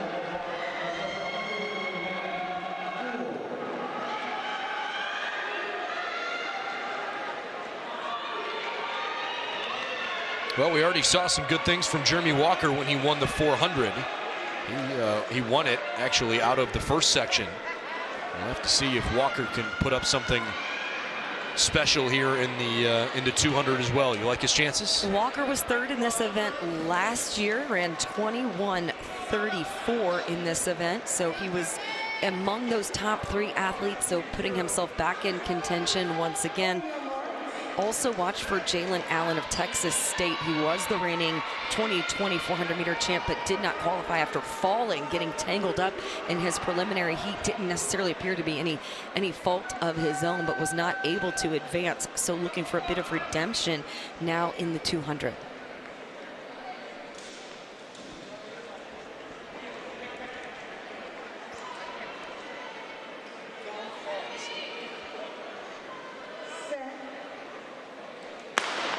Walker running in red there in lane 4. Devontae Kennedy trying to catch up a bit in lane 3. At the moment, lane 5, Jalen Allen seems to be running well. Brock Apaya along the outside. Pretty good start for him. Now they come down to the back stretch, and everybody is pretty much neck and neck. This is turning out to be a great race. Walker just a step ahead, and I think he wins 21.5 flat. His time here in this section. Is it good enough to beat the first section? We'll have to find out. I can't tell if that reaction is frustration, disbelief, excitement, because immediately the hands went up to his face. Seems like he didn't feel great about it. Interested to see when we get him to turn around to see if we can read a little bit better the level of his satisfaction. Jeremy Walker came in as the favorite in the event. He posted a best of 21:12 back in January at the Arkansas Invitational, almost a half second better than anyone else had run prior to. He has great control and command, has the advantage of being right beside Jalen Allen, so he's kind of using that to help drive him. Yeah, looks like a little bit of disbelief, not sure that he's happy with his time there, knowing what it was going to take out of the first heat. Little bit of a smile here. We'll have to see those results as they're rolling. Here they are. Combining. It is Brock Apaya who wins 21.31, then Bervenski Pierre, then Jeremy Walker. So the Ragin' Cajuns continue this incredible surge on the track right now. Brock Apaya, the champion in the men's 200.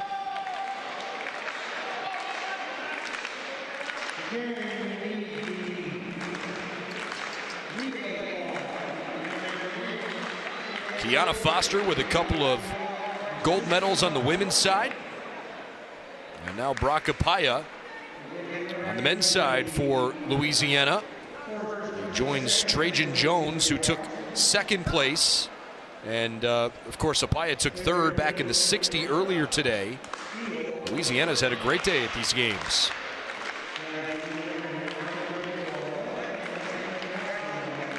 going to take a quick break here before the women's 3K.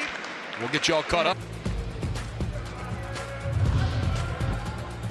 Well, we're preparing for the women's 3,000-meter run, which should start here momentarily. We only have the 3K and the 4x4 relay races left on the track. I believe this day has gone as fast as it has here with the 2021 championships. Lara, I think probably the big surprise of the day has been the incredible success, frankly, on both the men and women's side that Louisiana's put together. Kiana Foster, I think, has certainly firmly put herself in contention for Women's Track Athlete of the Meet. They have certainly developed an incredibly strong program and are going to be one of those that we are talking about for many seasons to come, with the depth that they have assembled on both the men's and the women's side, headlined by the dual champion in Kiana Foster. Men's high jump among those field events still going on. That appears to have been Rylan Thayard of Louisiana. An attempt there at 6 feet 8 3/4 inches. Currently leading the competition is Dorian Curry of South Alabama, followed by Jonathan Jones of Little Rock.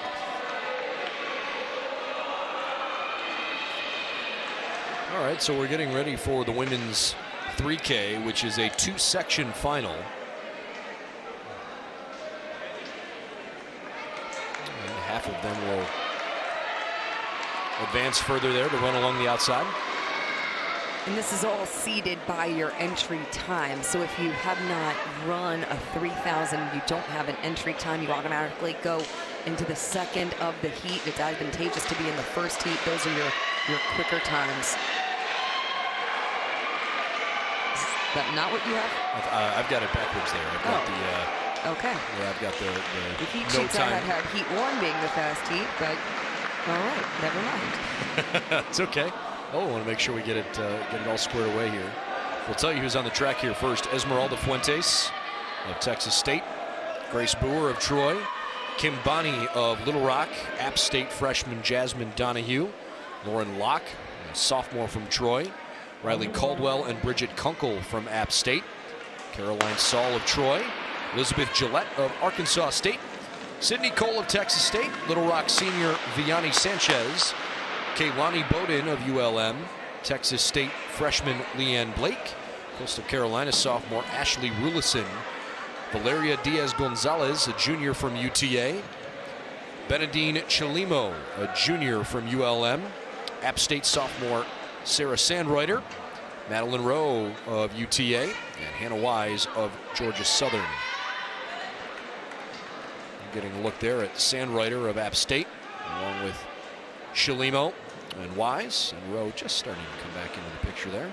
Actually, I beg your pardon, that's Diaz-Gonzalez, who just came back wearing bib number 15. It doesn't look like Madeline Rowe is in that group.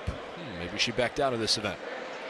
Pretty common in the 3,000. A lot of times what you'll do is go ahead and put as many athletes as you think you could possibly enter, or as you think that are likely participants, and then you wait to see where you are in terms of the standings, and also for, you know, the athletes' health and well-being, to see if it's best for them to line up or not, just depending on the type of meet that they've had moving forward. But this is an event where you have an opportunity to stack a lot of your athletes in an effort to get as many points as possible, with just a few events remaining, a couple of the events on the field still being contested, and then just on the track, the 3,000s and the 4x4.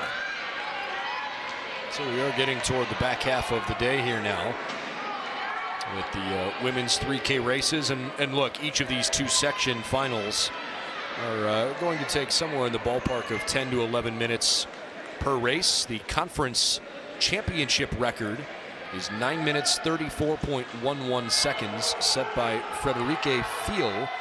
She ran for Florida Atlantic back in 2011. The all-time facility record at the Crossplex is 8 minutes 57.86 seconds. Molly Seidel back in 2016.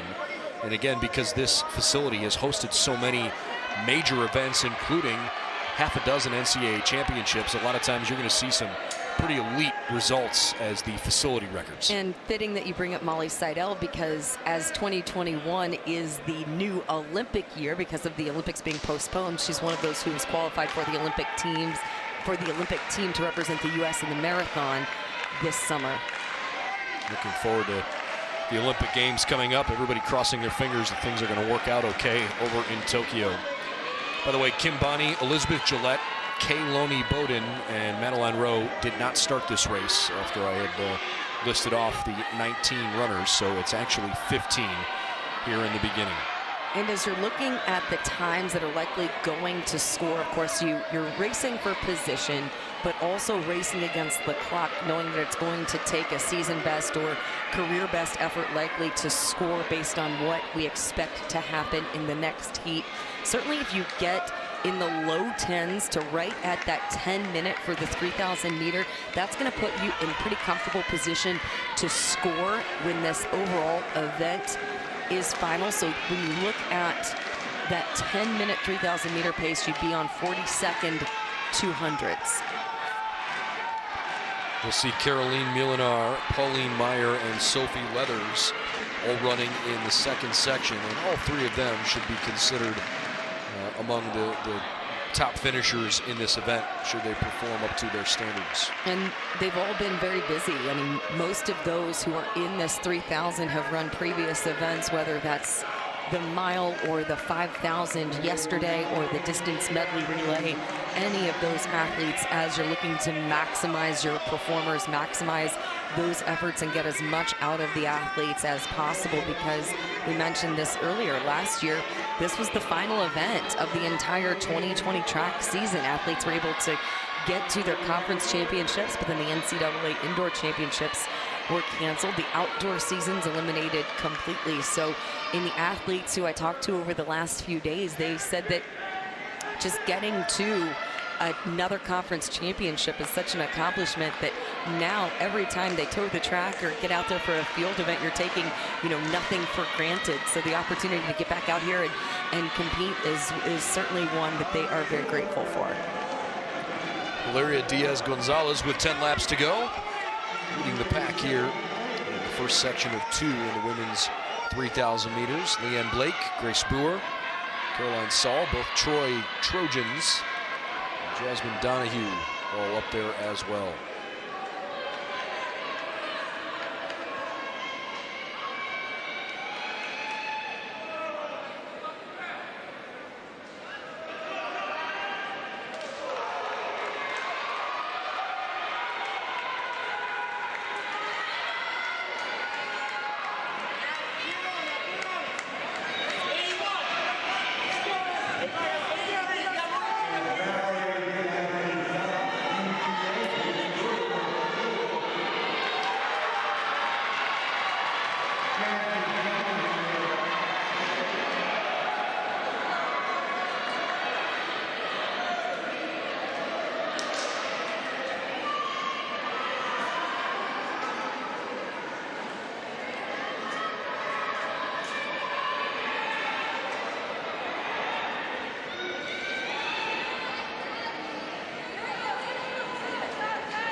Well, you could hear Troy head coach Mark Davis and App State head coach Damian McLean barking out orders to Grace Boer and Jasmine Donahue to start picking it up there on that back stretch, because they are entering their final lap here in the section 1 of our 2-section final. And the women's 3K. Grace Boer, Jasmine Donahue have pulled away as right now the two quickest in this section. Valeria Diaz-Gonzalez back in 3rd, followed by Sydney Cole and Caroline Saul. And Boer is starting to pull back just a little bit now in front of Donahue by about a stride. Grace Boer trying to put up the time to beat. The Troy Trojans have had a nice meet, hoping that maybe they can score some points here. Donahue giving her good chase, but it is Boer that wins here in section 1. Unofficially 18.192, 2/10 of a second faster than Donahue. Riley Caldwell, App State Mountaineer, finishes in 3rd. Sydney Cole from Texas State takes 4th place. Then Bridget Kunkel in 5th. So 3 of the top 5 are App State here in section 1. That was a really evenly paced, very balanced race from Boer and Donahue. They threw down a really nice closing kick over the final quarter mile, finishing in 10:18 for each of them, separated by just 2/10 of a second. A bit of a closing kick, a great closing kick from Grace Boer. Still waiting on Shalimo to finish up, and there it comes across now, 11:07.58. So section 1 in the books, and the time to beat is 10:18.192, set by Grace Boer.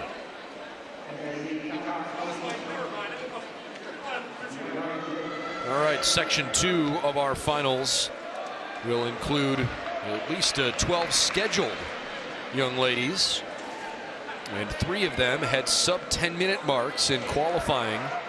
Caroline Milanar, Pauline Meyer, and Sophie Leathers of South Alabama, and then Arkansas State. Also Sarah Trammell from Arkansas State has a chance to score well in this event. Getting a look there at the men's high jump, that continues too. Caroline Milanar won a race yesterday. She won the women's 5K. How hard is it to win both a 5K and a 3K? Well, for Caroline Milanar, she's also your Sun Belt cross country champion in 2020. So just continuing her reign and her dominance of distance events. So many times you do see athletes doubling up in the 3,000 and the 5,000 because you're able to capitalize on the strength that you have, that strong base that you have from the fall training. And you're also looking ahead to the outdoor season, where you have events like the 3,000-meter steeplechase or the 10,000-meter, which are unique to the outdoor season. So you're looking ahead, and you want to be sure that you have an opportunity to capitalize on the shorter distances, like the 3,000-meter flat that you have on the indoor track, looking ahead to that outdoor season. You could see there a moment ago, Caroline Milanar put her arm around her teammate, Adele Magod. They will both line up there toward the inside. Bib numbers 1 and 3. South Alabama also with Susanna Pudner competing. Mackie Walsh of Troy, Maureen Garnier of Georgia State, Izzy Evely from App State, Elizabeth Martin of Arkansas State, Katie Rowe representing Troy, Kylie Frady of App State, along with Meyer, Leathers, and Trammell.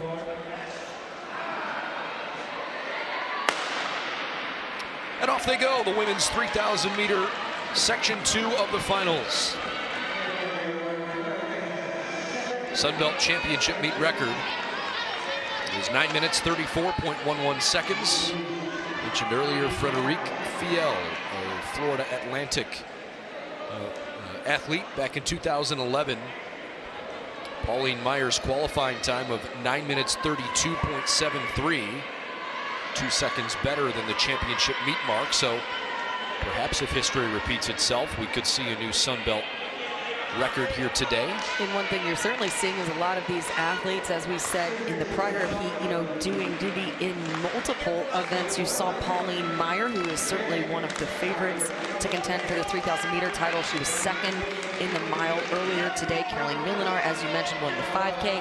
Sophie Leathers was third in the 5K yesterday. Sarah Trammell, second in the 5K. Mackie Walsh was fourth yesterday. So a lot of these athletes battling back. The 3,000 meter distance is interesting because it is an advantage for those who have a bit of that more mile speed, have a bit of that swifter kick that they can rely upon. So you will see that those athletes who are the stronger distance athletes, more on that 5,000 meter spectrum, will get to the front, push the pace early on to keep it as honest as possible, and try to not allow this to be a sit and kick type of race that is the advantage of those who have more of an 800 meter or a mile speed. Leathers, Trammell, Meyer, and Milinar, the top four, with Mackie Walsh hanging around there from Troy. A lot of red jerseys there at the front. We kind of expected that.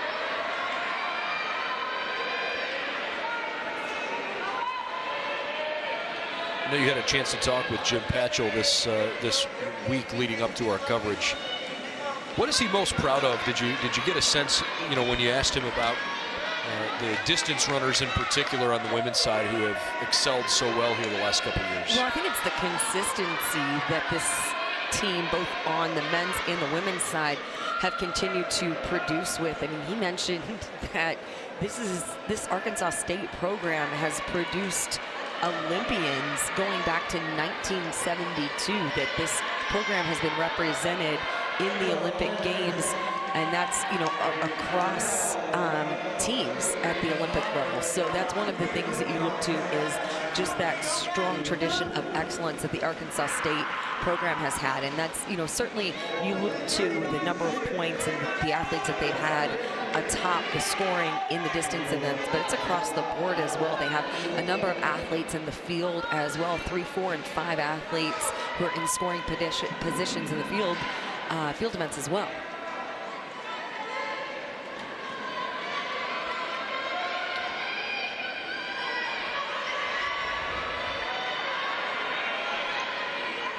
And so these young ladies cross the line there. 10 laps remaining now. Meyer out front. Leathers, Trammell, Milinar, and Walsh to follow. As you're watching the clock and watching them, kind of click off these 200-meter laps, you mentioned that Pauline Meyer comes in with the best mark entering the competition, 9:32, which she ran back on February the 7th. So right in that 9:30 range would take you through each 200 in around 38 seconds.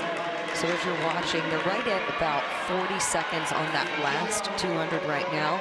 So to get in that neighborhood, you would expect that pace to begin to quicken, not quite to the halfway point of this race. So being very strategic, using that pack mentality up front. That's something we saw in the men's mile as well. You saw those guys get up there, the teammates really relying on one another to share the workload, as we see a little bit movement there among that lead pack. Yeah, it's Sarah Trammell who moved from third to second and perhaps almost into first place there as she runs alongside Pauline. I mentioned they're kind of sharing the workload.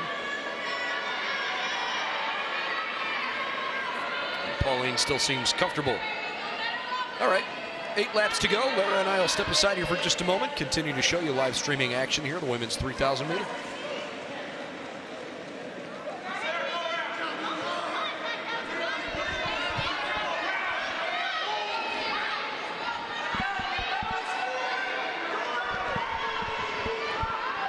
I'll tell you what, why don't we take a look at the women's team score update as the 3,000 meter continues to go on in the background. We are getting pretty close to the end of the meet here through 13 scored events now.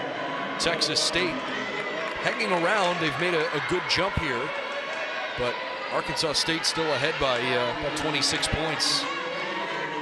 Certainly the Red Wolves hoping that they could pick up as many as at least 24 points perhaps with a top 3 finish if they could pull it out and probably put this one away.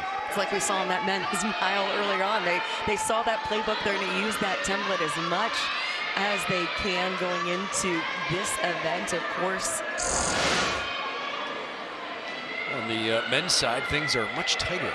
Texas State Bobcats only 4 points back, and as you look ahead to what is to come in the 3,000 meter, unfortunately for Texas State, it's going to be probably tough sledding for them because they only have 2 men entered in the men's 3,000, and Arkansas State is loaded with distance runners. All right, we'll be back with the finish to the women's 3,000 meter coming up here in just a moment. It's the final day of the Sunbelt Indoor Track and halfway through the penultimate lap for our leaders in the women's 3,000.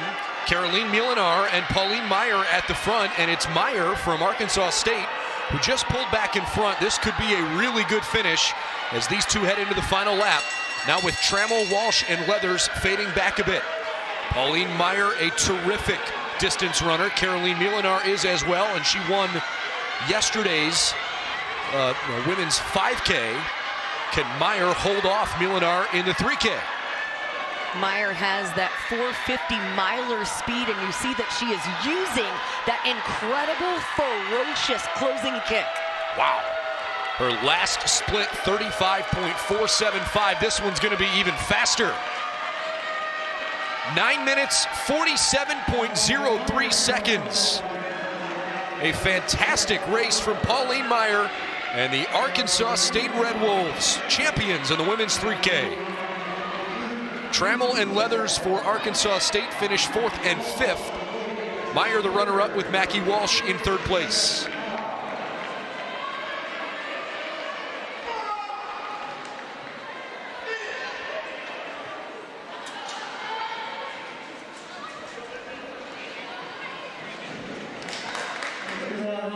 What a day for Pauline Meyer, runner-up in the mile, and then comes and responds in the 3,000 meters with a championship effort, getting a victory right there. And then wonderful 2 days for Caroline Milenar after getting that win in the 5K, following that with a runner-up effort in the 3,000 meter run. Yeah, Meyer nearly won the 1 mile earlier. If it weren't for Madeline Rowe's incredible last 200, Meyer probably would have had double gold today. But in the meantime, for now, she's all smiles after she put in an awfully good race there. 9:47.039. Worth noting a great double from Mackie Walsh of Troy as well. She was 4th in the 5K and finishes with a top 3 effort in the 3,000 meters. We've seen Troy particularly strong in those distance events, and capped off right there by the efforts of Mackie Walsh. But certainly Pauline Meyer ran a very well executed effort, played to her strengths, having a conversation there with Caroline Milenar. Those two athletes very familiar with one another. They were 1-2 in the cross country season, the 5,000 meter distance back in November for the Sun Belt Conference Cross Country Championships. Immense respect between those two athletes, always bringing out the best in one another. That's one thing in talking with Arkansas State coach Jim Patchell, is that winning's not just about going out to win, but it's what it makes of you along the way and finding what you're about. And so certainly an opportunity for Arkansas State. Very pleased with what they were able to do with 3 athletes in the top 5. So congratulations to the Red Wolves, who pick up some big team points there and pretty much put the women's team championship firmly within their grasp. Meanwhile, time for section 1 of 2 in the men's 3,000 meter run. Now this is a 6-man race. There were 7 scheduled, but it appears that Onesimus Kemboy is not running for South Alabama. So it's Nicholas Mosqueda, who represents Texas State. UTA has Jack Myers, Patrick Estes, and Tanner Henderson. Hunter Tucker and Spencer Cardinal running for Little Rock. Section 2 will come up following this, and we'll only have 2 more track events the rest of the way, and those will be the women's and men's 4x4 relay teams.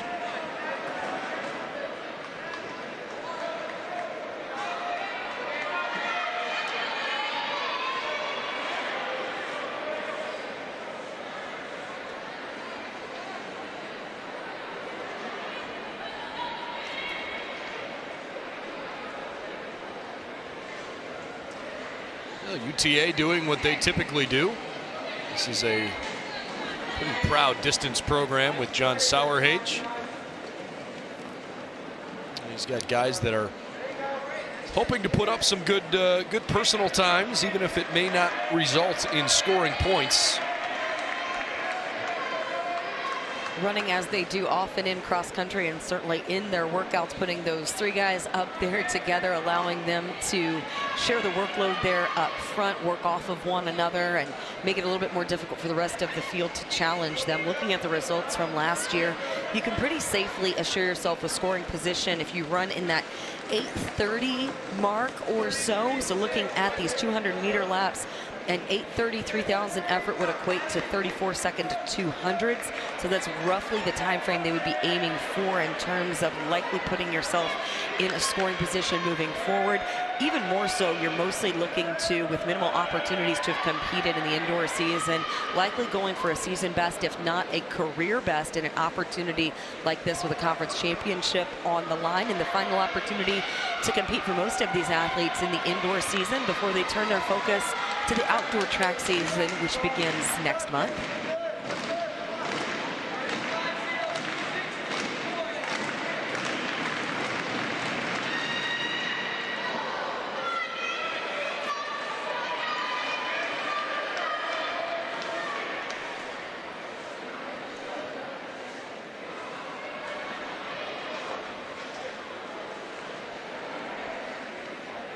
So Patrick Estes still out in front of Spencer Cardinal, and Hunter Tucker in third place at the moment. Tanner Henderson in fourth, Nicholas Mosqueda, and then Jack Myers bringing up the rear at the moment. When they see these two heats, if you don't have a time from this indoor season, if you don't have an entry time, you'll automatically go into this heat. So you can often have some surprise performances because athletes may have raced other distances or focused on just building their training base coming off of the cross-country season prior to.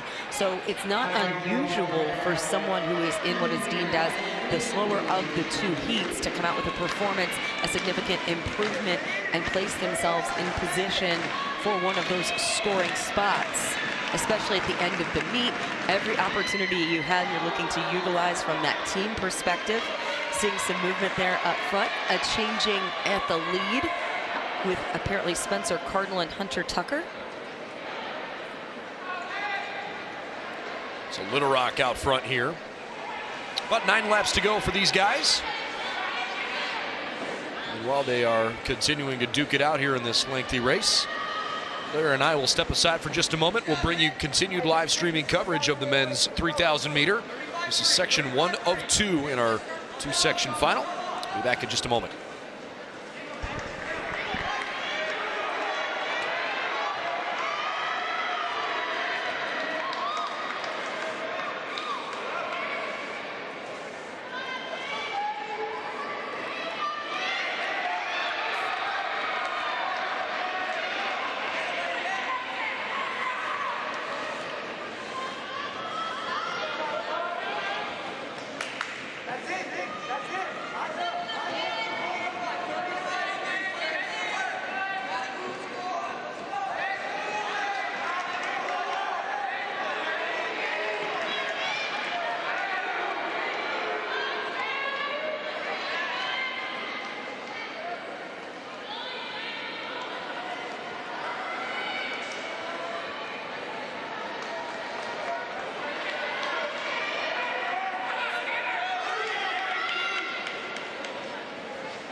Well, Spencer Cardinal of Little Rock has certainly pieced together a pretty nice race here.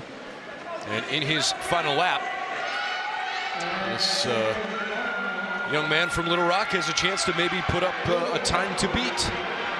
He's certainly giving it the best he's got. We'll see if the Trojans can pick up a great mark here.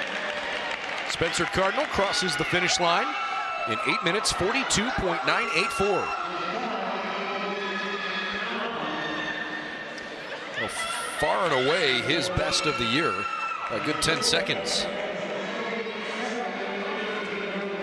Much credit to that valiant effort, especially over the last 400 meters. He was all by himself for a significant portion, the latter part of that race, and continued to just grind, got quicker and quicker over those remaining laps to win his heat and post that season best effort.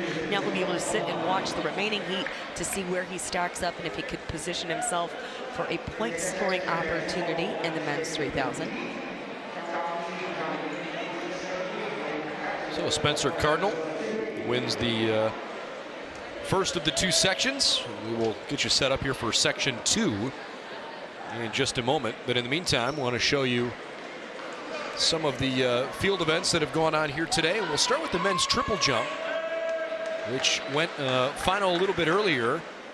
Louisiana, the Ragin' Cajuns.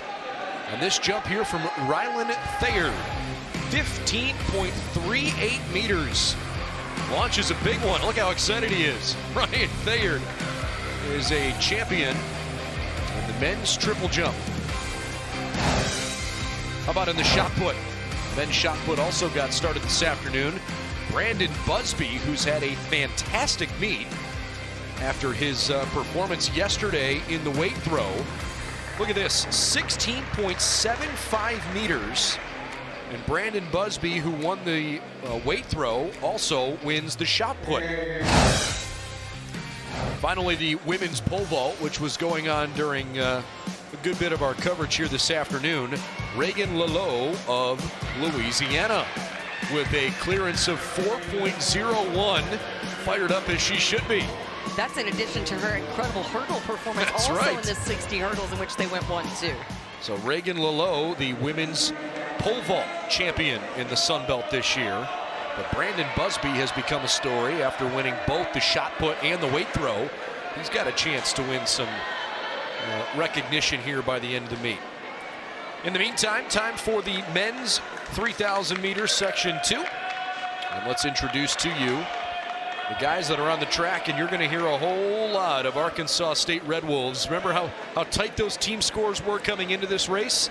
I think we're going to see some separation here, Lara, because Bennett Pascoe, Gregoire Sari, Logan Symington, Lexington Hilton, Royce Fisher, and Ethan Michalonka all representing Arkansas State here in Section 2.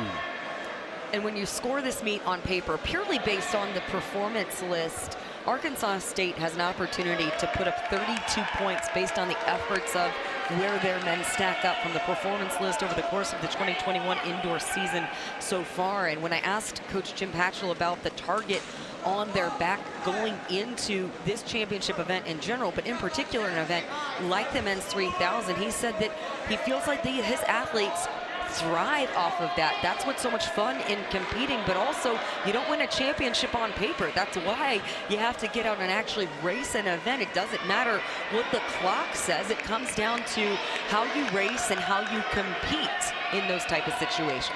Well, Cole Klashinsky, the Maverick from UTA, off to a good start, leading the pack right now with Kwanele Mathembu from Texas State in second place. Marquinton Barnes hanging around in fourth. Thomas Sand of South Alabama along with Nate Pudner.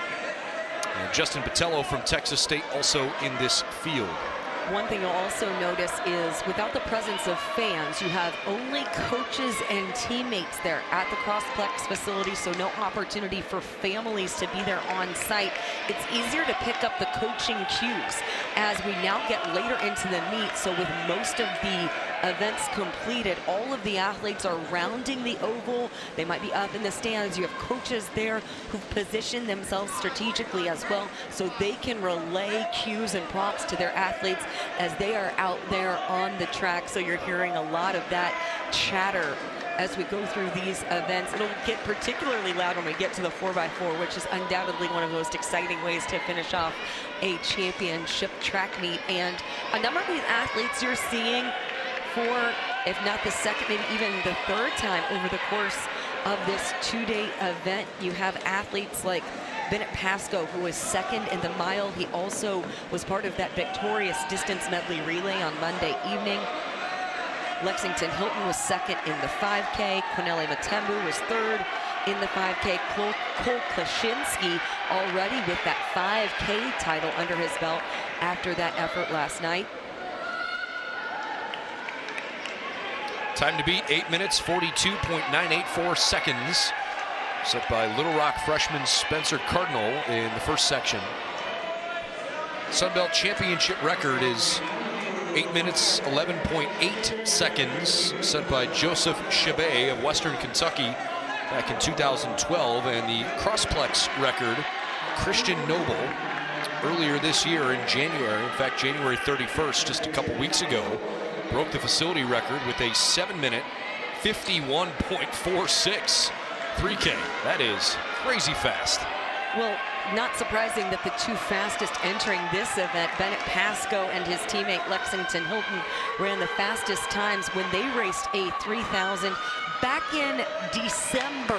There are a few opportunities late in the year to race those very early indoor events. So both of those athletes from Arkansas State running those times at the ASU Kickoff Classic. Pascoe ran 8:20, Hilton 8:21.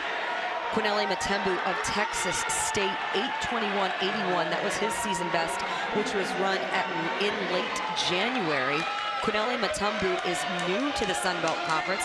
He's a native of South Africa and a JUCO transfer from Cloud County Community College in Kansas.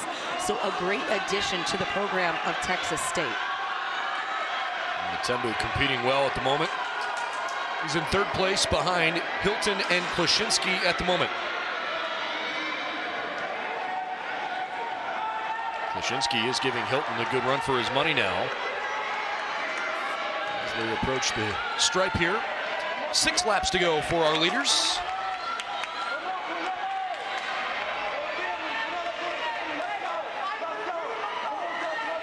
Arkansas State currently in 1st, 5th, 7th, 8th, 9th, and 10th places here in this race. Cole Colt Klashinsky doing much as he did yesterday in the 5,000. He doesn't want to let this race get too deep, get too far along, because he's going to rely on that incredible endurance that he has from the 5,000 meters. So he's going to look to push the pace in the middle portion of the race and force the rest of those who have some of that middle distance mile type of speed to go with him, because he does not want to allow this to be a sit and kick type of race. He wants to make this as honest as possible, because it plays to the advantage of those who have those, strong closing 400-meter efforts in terms of allowing them to stay in this race. Hey, look, this is sort of the race within the race right now, because up to date, I know we showed you the totals a bit ago, but Arkansas State with 135 team points. Texas State has 130 team points. I mentioned the volume of runners for Arkansas State, but right now Justin Botello and Kwanele Mathembu are running so well that and the back half of those 6 for Arkansas State are outside of scoring position. It might not be a huge discrepancy if Botello and Mathembu can have a nice finish here. Even if they don't win this race, we could have some real drama come for the 4x4. Oh, absolutely. And that's such a fun way to cap off all of the competition, the fantastic competition that we've seen, and a battle right here between these two athletes at the front of this men's 3,000-meter field.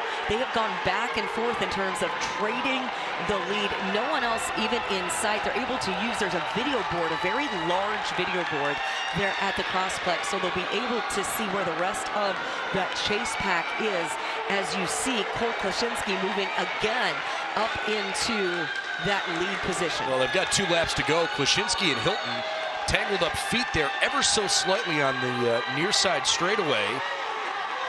Thankfully, they both stayed up tall, but it seems like Hilton came out of that and never really got his kickback. And all of a sudden, Colt Klashinsky is, a good 20 meters in front of him at this point. Final lap for UTA's Colt Klashinsky, setting the pace here.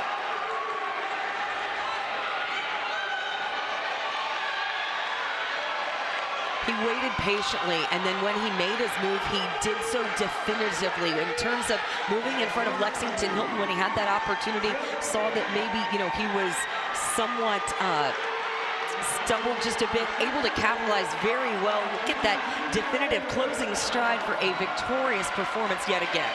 Colt Klashinsky wins the 3K in 8 minutes, 20.506 seconds after winning yesterday in the 5,000-meter race with a time of 14:27.75. Colt Klashinsky, undisputed, the best distance runner in the Sun Belt here in 2021.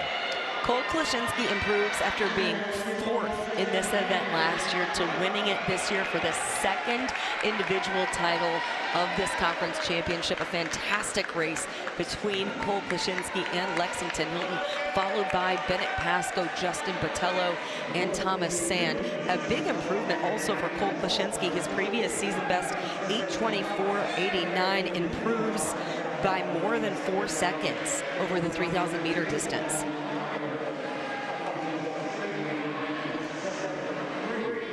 So Hilton and Pascoe come in 2nd and 3rd for Arkansas State. Michael Lonka finishes in 6th place. So they will all score points for the Red Wolves. Texas State gets points from Justin Botello in 4th and from Kwanele Mathembu in 8th.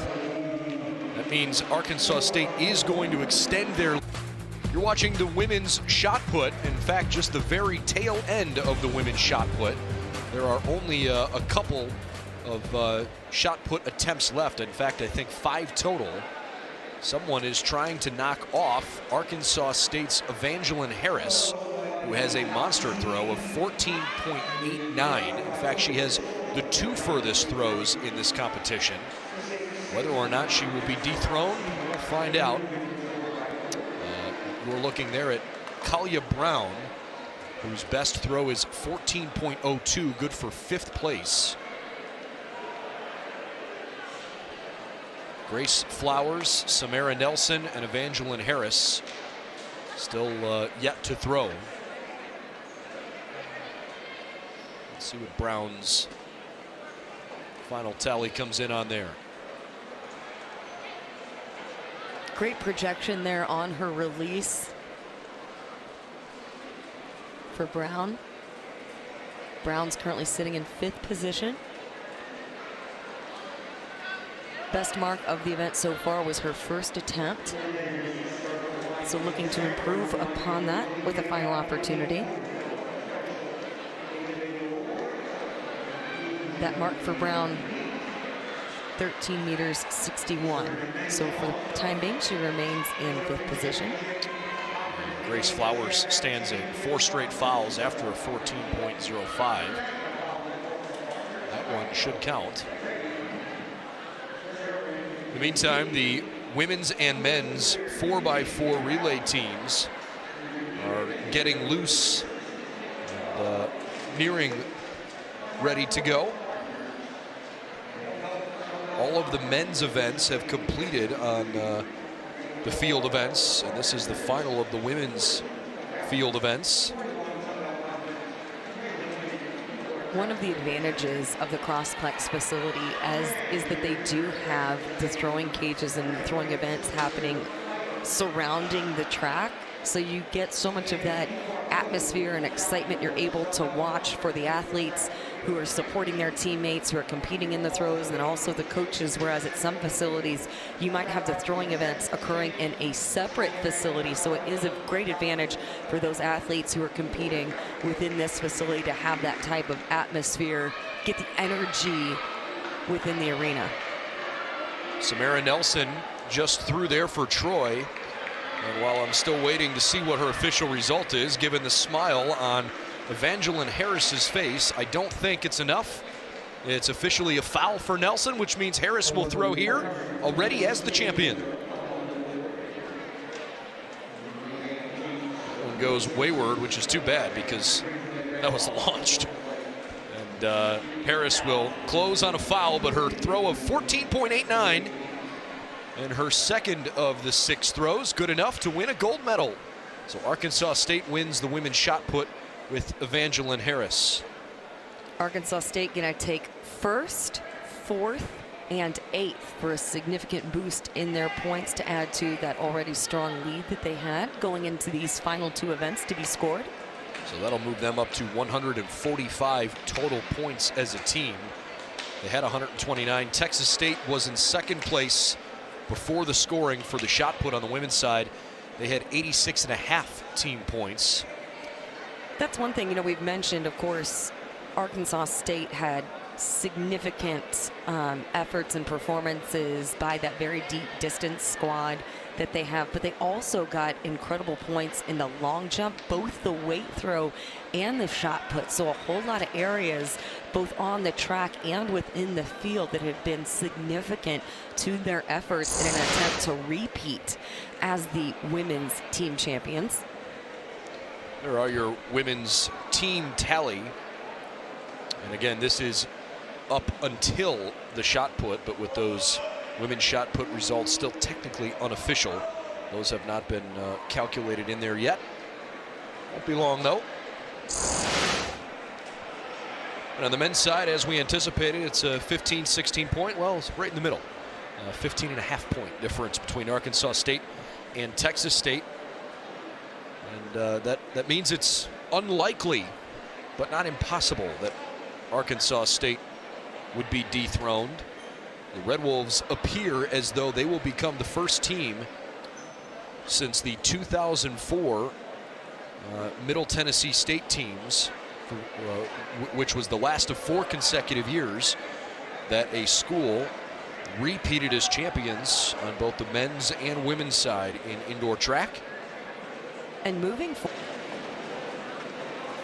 Welcome back to the Crossplex at Birmingham, where we are just about ready for the 4x4 and the final events of the 2021 Indoor Track and Field Championship. Lara, there is a bit of a development here on the ladies' side. Georgia State and Arkansas State have scratched their 4x4 relay teams. For Arkansas State, their team total is far enough ahead that it shouldn't matter. They are still going to win the team championship on the ladies' side, but certainly that's a bit of a disappointment. You'd like to see everybody be able to compete in every event. Sometimes just based on what the athletes have already done over the course of the 2 days of competition, just better overall for their welfare if maybe they don't absolutely have to race another event, given what they've already done. You want to allow them an opportunity to get some rest, go ahead and get their cool down in, you know, recover, get into the cold tub and ice and do all of those things that they might need to do to take care of their bodies after what is certainly a grueling competition. And really the indoor season is grueling altogether because it's really compact. You only have a few weeks of competition over the course of an indoor season. Primarily the indoor season is January and then the first, you know, couple of weeks of February, not even through the end of the month before you shift your attention to the outdoor season. So if you don't absolutely have to put everyone out there in each and every event, you're just looking after those athletes and doing what's best from an individual perspective. So these are timed finals in the 4x4. App State's in lane 2, South Alabama lane 3, ULM lane 4, lane 5 is UTA, and in lane 6 is Little Rock. This is one of the most fun events to compete in because you're at the conclusion of the race, so everybody else has all eyes on the center of the track. Everybody's sitting here watching all of your teammates, rooting you on, bringing you through over the 4x4. And oftentimes in a really competitive meet, you end up having truly the team results come down to how this particular event shakes out. So it can definitely be a ton of fun. I believe that's Brittany Roberson for ULM. Who is well out front. And the Warhawks off to a good start as we begin the second leg of the 4x4. Roberson handed off there to Jasmine Williams. Bit of a bobbled exchange, but Peyton Simmons is now running, the senior for App State. In order, it's ULM, UTA, Little Rock, App State, and South Alabama. One of the things as you take that baton, if you're out front in the lead, it's tricky because you have to be disciplined enough not to overrun. You get excited up there out front, so you kind of want to storm as soon as you take the baton, get out there and carry that work that has already been done by that lead leg. You don't want to let anybody down, so you have a tendency to get excited, get up there up front, but you don't want to be caught. So if you have that opportunity to get out there, you want to stay disciplined and stay in control over that first lap, and then look to extend the lead over that second lap and not let those teams who are in pursuit gain any ground as you come in here for your handoff. Time for the third leg of the 4x4. And the handoff for ULM goes to Stella Constantinido, who has been a mainstay here this week. I've seen her in lots of different events. Halfway through, it's ULM, then Little Rock, then UTA, South Alabama, and App State. And at the moment, at least in this first of two sections, ULM has a considerable lead.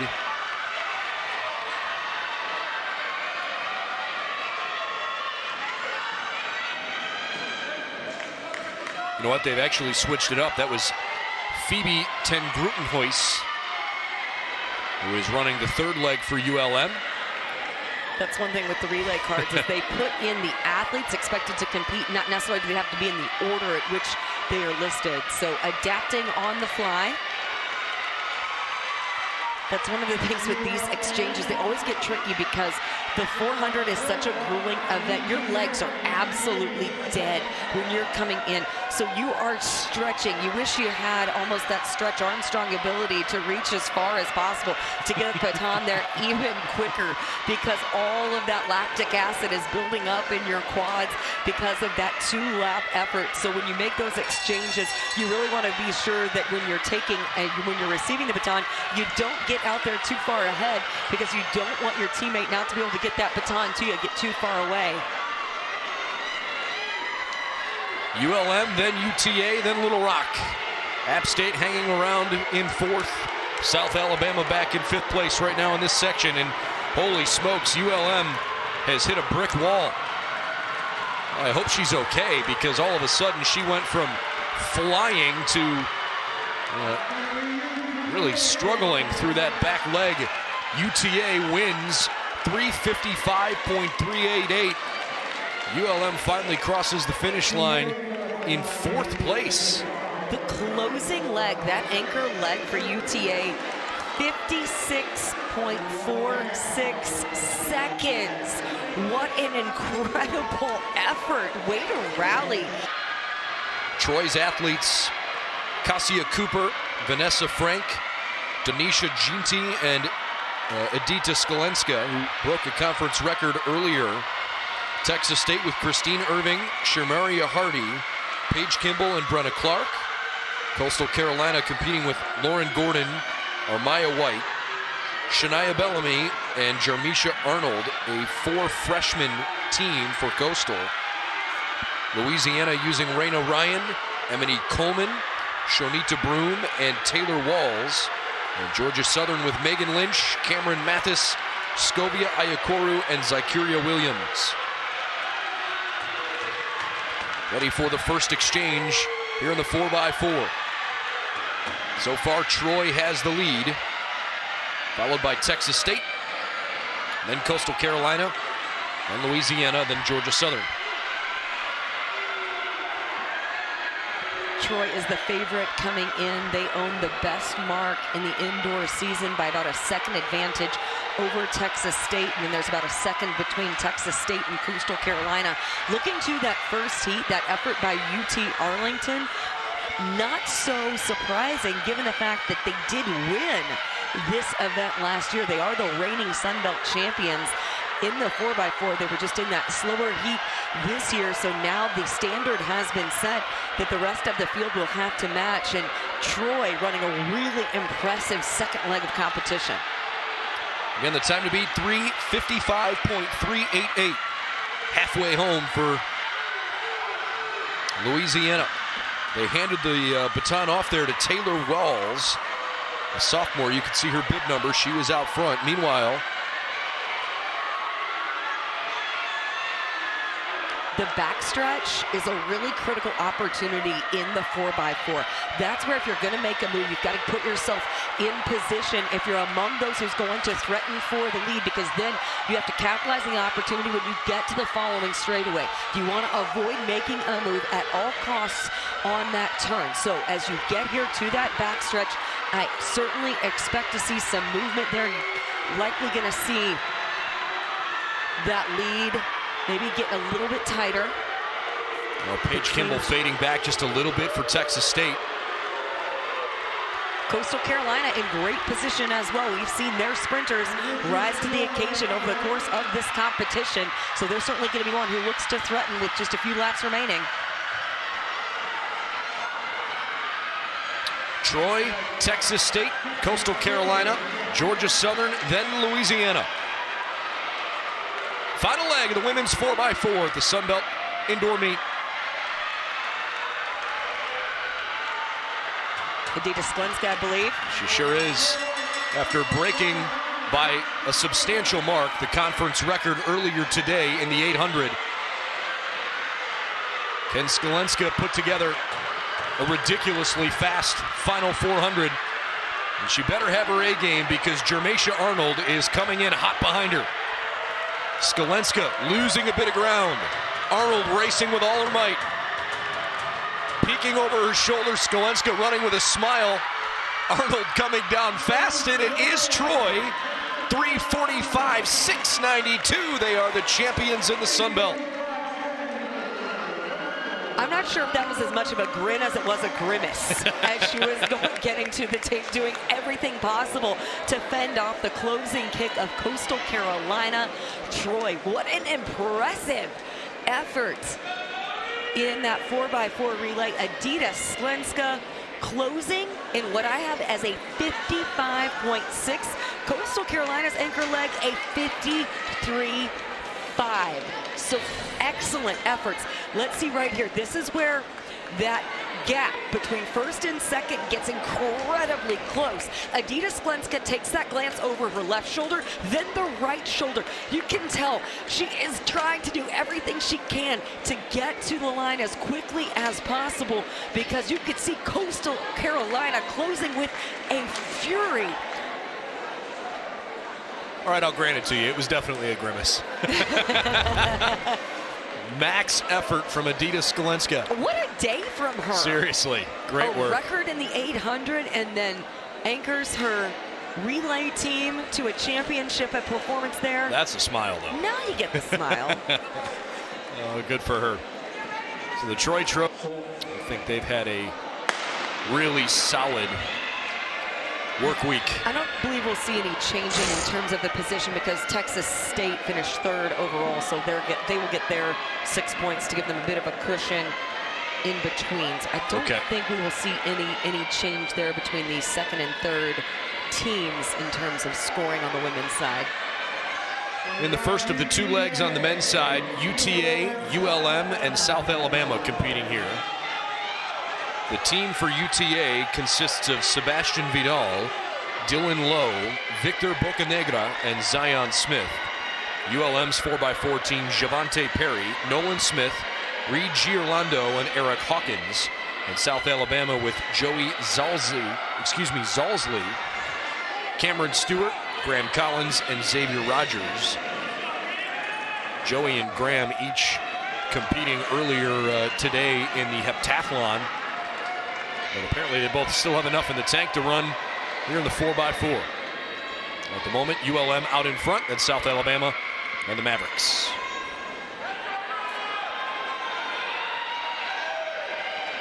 Pretty good race so far. Apologize for the clock there not working on the top of the screen, but you can see occasionally when we come around the video boards. We're at a minute 25. There we go. Got it back.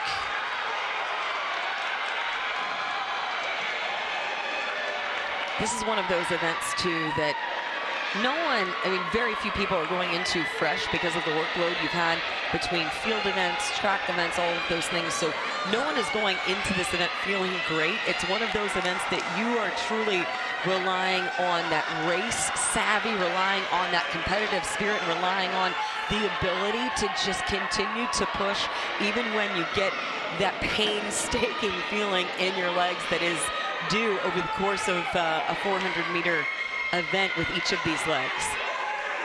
Cameron Stewart currently running for South Alabama, and he's got the Jaguars in a pretty good spot at the moment as he makes the second of the 2 turns on the oval. South Alabama with a number of athletes who have performed well in the 200 and the 400, so expecting to see certainly a solid effort from them. Not many opportunities to probably run a 4x4 thus far, focusing the majority of the regular indoor season on some of those individual events. Good work by Bocanegra there to get UTA back into 2nd place in this section. And South Alabama has quite a 4x4 going here. Final stretch. This is Xavier Rogers, who is the terrific 200 and 400 meter sprinter. We've seen Rogers excel here during these championships, and he's hoping that perhaps he can give the Jaguars a nice number to beat. Post the best number you can and see if it's enough. Rogers is not going to have any issue winning this section.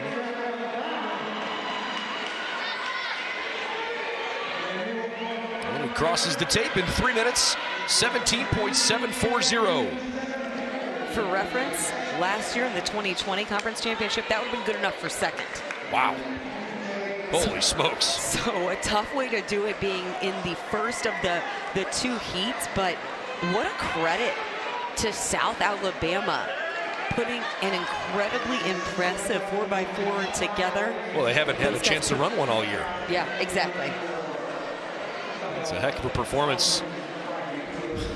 Rogers tucks the baton there inside his jersey. 3:17.74. Well, Texas State and Arkansas State appear to have the top 2 men's 4x4 relay teams in the conference this year.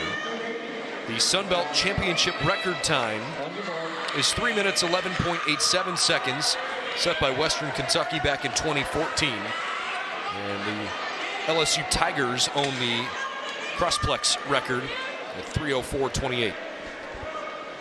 It'll be interesting to Texas see State, Arkansas State, and Louisiana here in this final section. It'll be interesting to see what Arkansas State does in terms of who they put personnel-wise in this 4x4, because they do on the men's side have that team title wrapped up. So they might shake things up a little bit and give some other athletes an opportunity to get in there. They of course have the second fastest time coming in, Arkansas State with 3:13.94, just behind Texas State, in which they ran 3:13.60 in early February.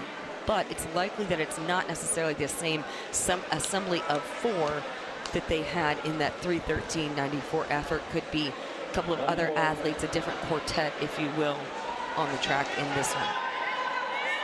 Texas State, Arkansas State, they're in lanes 4 and 5. Little Rock lane 3, Louisiana lane 6. This is an opportunity for redemption for Texas State, because in 2020 they were disqualified from the 4x4.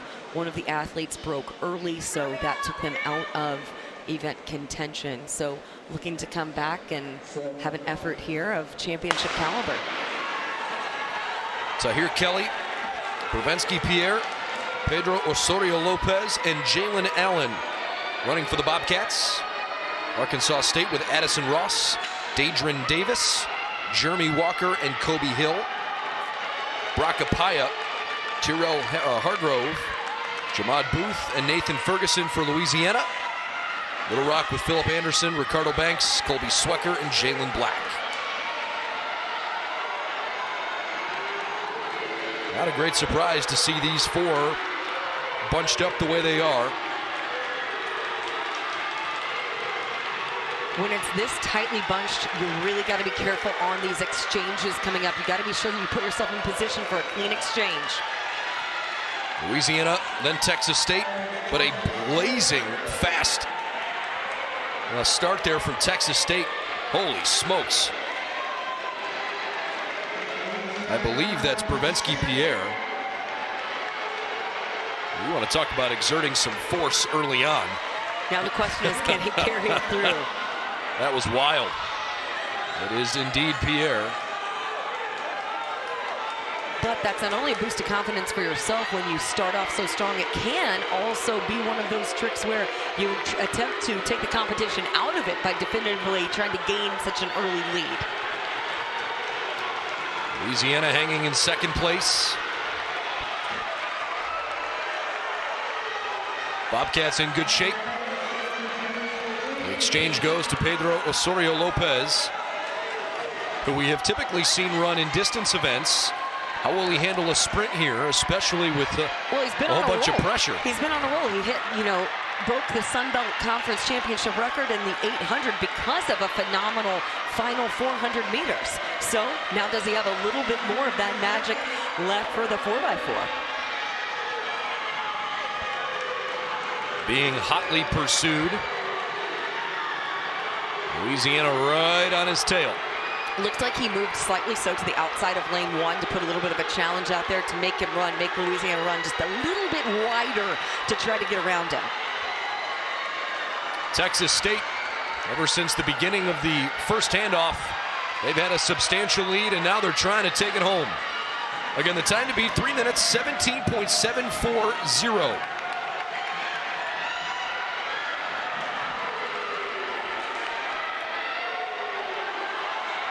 Could we possibly see a champion out of the first section? For reference, that third leg from Texas State, 48.6 for that 400. Final lap here at these 2021 Indoor Championships. Texas State looks like they're going to win this last leg fairly handily. 3:17.74 the time to beat. And the Bobcats will do it easily. 3:15.118. Texas State, the champions in the 4x4.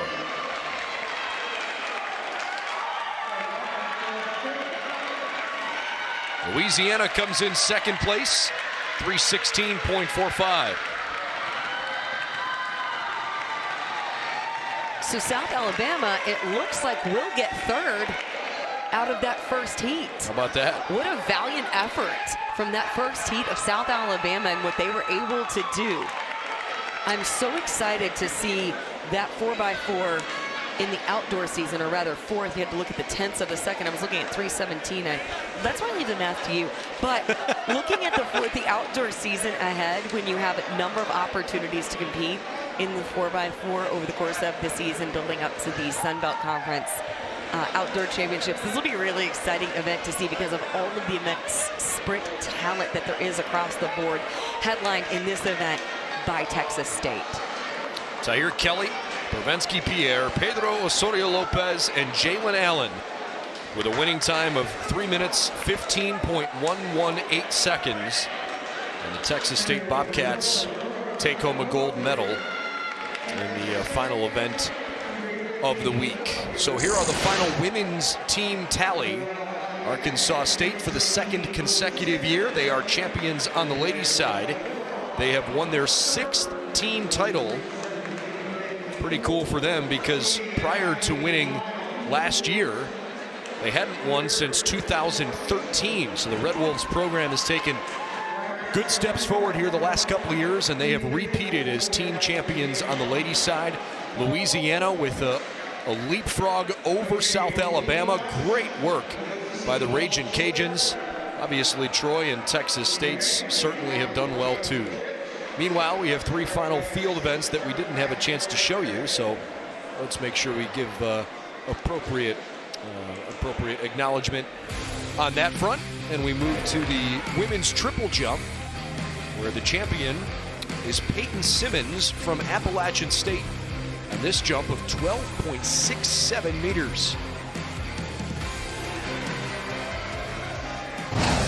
On the shot put side, the women's champion, we mentioned her earlier, Evangeline Harris. That was her final throw. It went wayward, but earlier on had gone 14.89 meters. So Evangeline Harris, who let that one go, having already won the competition, is the champion for Arkansas State. And in the men's high jump, your champion is a Maverick from UT Arlington, Bryson DeBerry. Successfully cleared 2.17. Beats out Jonathan Jones at 2.11 and Dorian Curry of South Alabama. So the Ragin' Cajuns enjoying their time out on that podium. It's picture time, Larry. You gotta have the selfies, gotta put the Instagram posts up too, for sure. Without that doubt, you want to capture all of these memories. We have had some incredibly impressive individual performances en route to crowning those team champions as well.